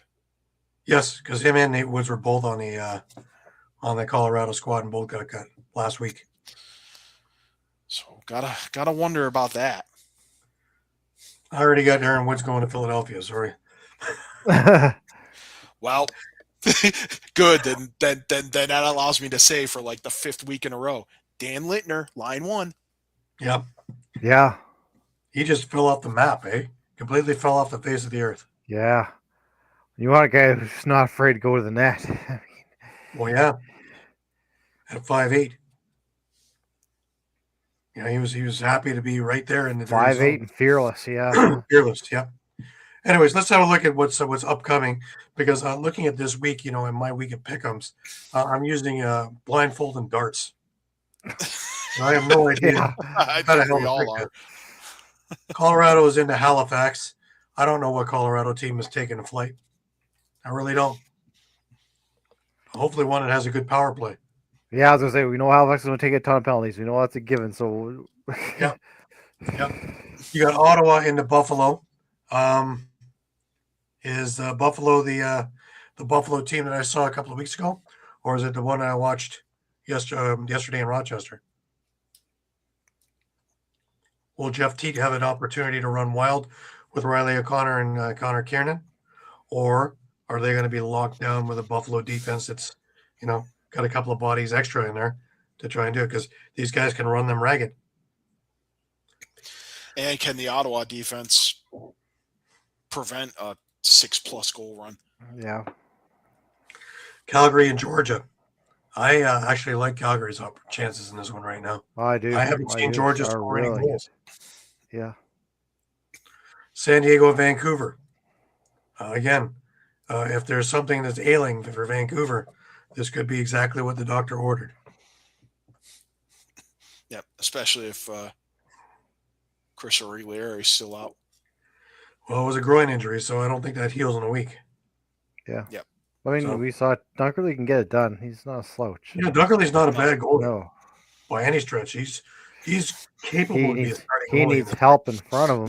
Yeah, he needs some offense. Yeah, we need some defense, period, right? But anyways, we got Toronto into Rochester. I am hoping that my heart says Toronto, my head says Rochester, and I'm hoping that somewhere along the line the two shall meet.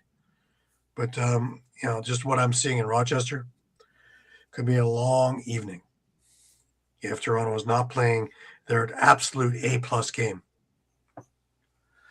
Oshawa and Saskatchewan. Excuse me. If this game happened last week, I would say Saskatchewan in a cakewalk. What I watched yesterday with Oshawa and everything working, it's reminded me of a team of a couple of years ago where everything was working. And if Jameson is playing as strong as Jameson can play, this could be a really, really interesting game. Yeah, a lot different than playing Landon Kells. Oh yeah. Well, yeah, and defense has to be tight because you know that Oshawa can put up goals. And the last 2 weeks, they've put up 20-something goals, right? 16 and almost 30-something goals. Yeah. So Yeah. the idea of having 20 goals in 4 games, that's a thing of the past. Right? Kind of interesting. They almost have that in each of the last 2 games from what they did in the first 4 games. Yep. Yep. And they're starting to believe in each other. And they're a little bit more freewheeling. And when the defense is working too, as we saw yesterday, they can be pretty stingy. And if Jameson is seeing the shots, this could be an interesting game. This is actually my game of the week now.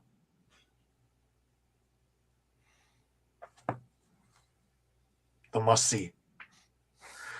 Because next off, we have Philadelphia and Vegas. And, can Philadelphia find offense to go with their defense? Can Vegas find defense to go with their offense?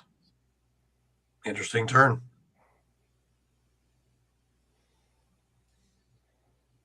It's another one where I need to. It's going to be my pick'em week. Yeah. I may look like I may go whatever 0-6 or 0-5, whatever it is, or 0-6, 7. 0-7, 7. 0-7. I may go 7-7. Who knows? But God knows I won't be. I will probably change my mind on every single game 3 times this week. Just from the way, in a sense, it's great because that means parity is here. That anybody can win on any night. But God, Oh yeah. a caveat to y'all: if you all are betting your mortgage or looking to get your mortgage on my bet picks, don't be doing that. Don't do it. A couple of weeks ago, maybe. Not this week. No. Because this is a hard week for gamblers. Very simple. But, I will tell you to go and check out Patrick Major. I've been doing press conferences with him and doing the Oshawa games with him, and he follows along with us. And he's got a pretty cool thing on Daily Dive of doing the sports handicapping of these games. So maybe give him a little check out because they all seem to be pretty good with their parlays last night and picking the stuff up. And me, the guy who went 5-0 the first night and went 1-2 yesterday. I'm not the guy. They are. You can find him on Twitter. So have a look for him. Anyways, that'll wrap us up in this marathon because there's just so many NLL games to take care of and so much to discuss.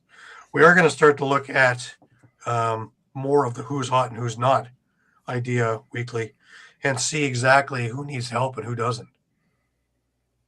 And I think that's going to be pretty interesting when we start putting our minds together on this one, and we can see if we can create a Frankenstein. Anyways, just a reminder, everybody, we are on Facebook, we're on Twitter, we're on Instagram, we're on Thread.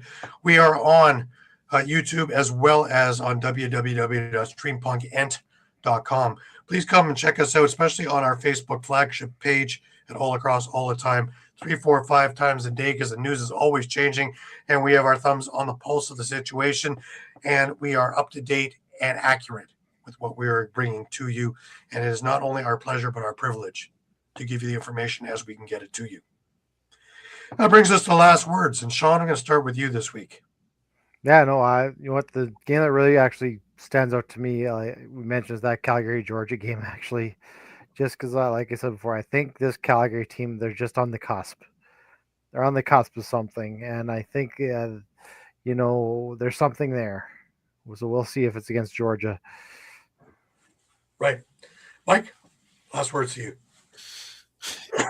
Yeah, I mean, a couple of teams that stumbled this past weekend.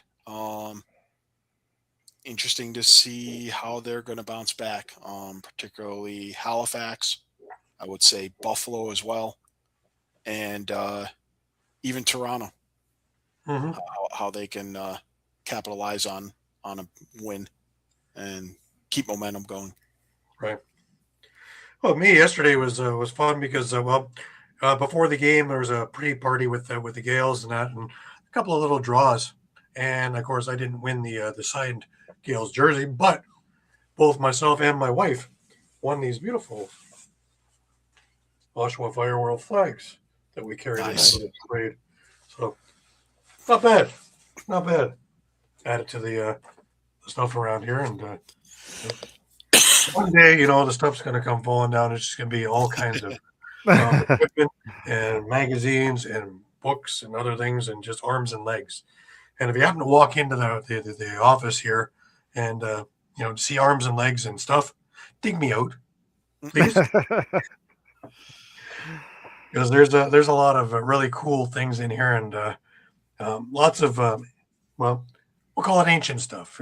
There's some programs and things like that from the 70s and 80s, and a lot of stuff from the 90s, and Hall of Fame things and other tidbits and equipment, and all kinds of things. So one day I'll actually catalog this thing. I probably have a book that's this thick.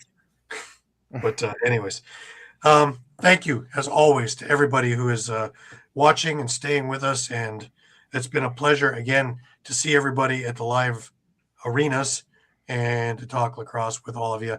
I love it. So please feel free to come up and bit in my ear, because I love chatting. And I'll be in Rochester this weekend, weather permitting. It's tough to get through that Buffalo corridor, but it looks like, as I took a look at the long range forecast, Mother Nature is going to cooperate. So I should be in Rochester for the Rock Rochester game. So it'll be interesting. Anyways, for Shawn Slaght over Moose Jaw, from Muffler Mike in Connecticut, I'm Gary Groob in Toronto, wishing you the best of weeks. Remember, keep your sticks high, keep your spirits higher, and until we meet again next Sunday at 8 p.m., have a great week, everybody. Take care.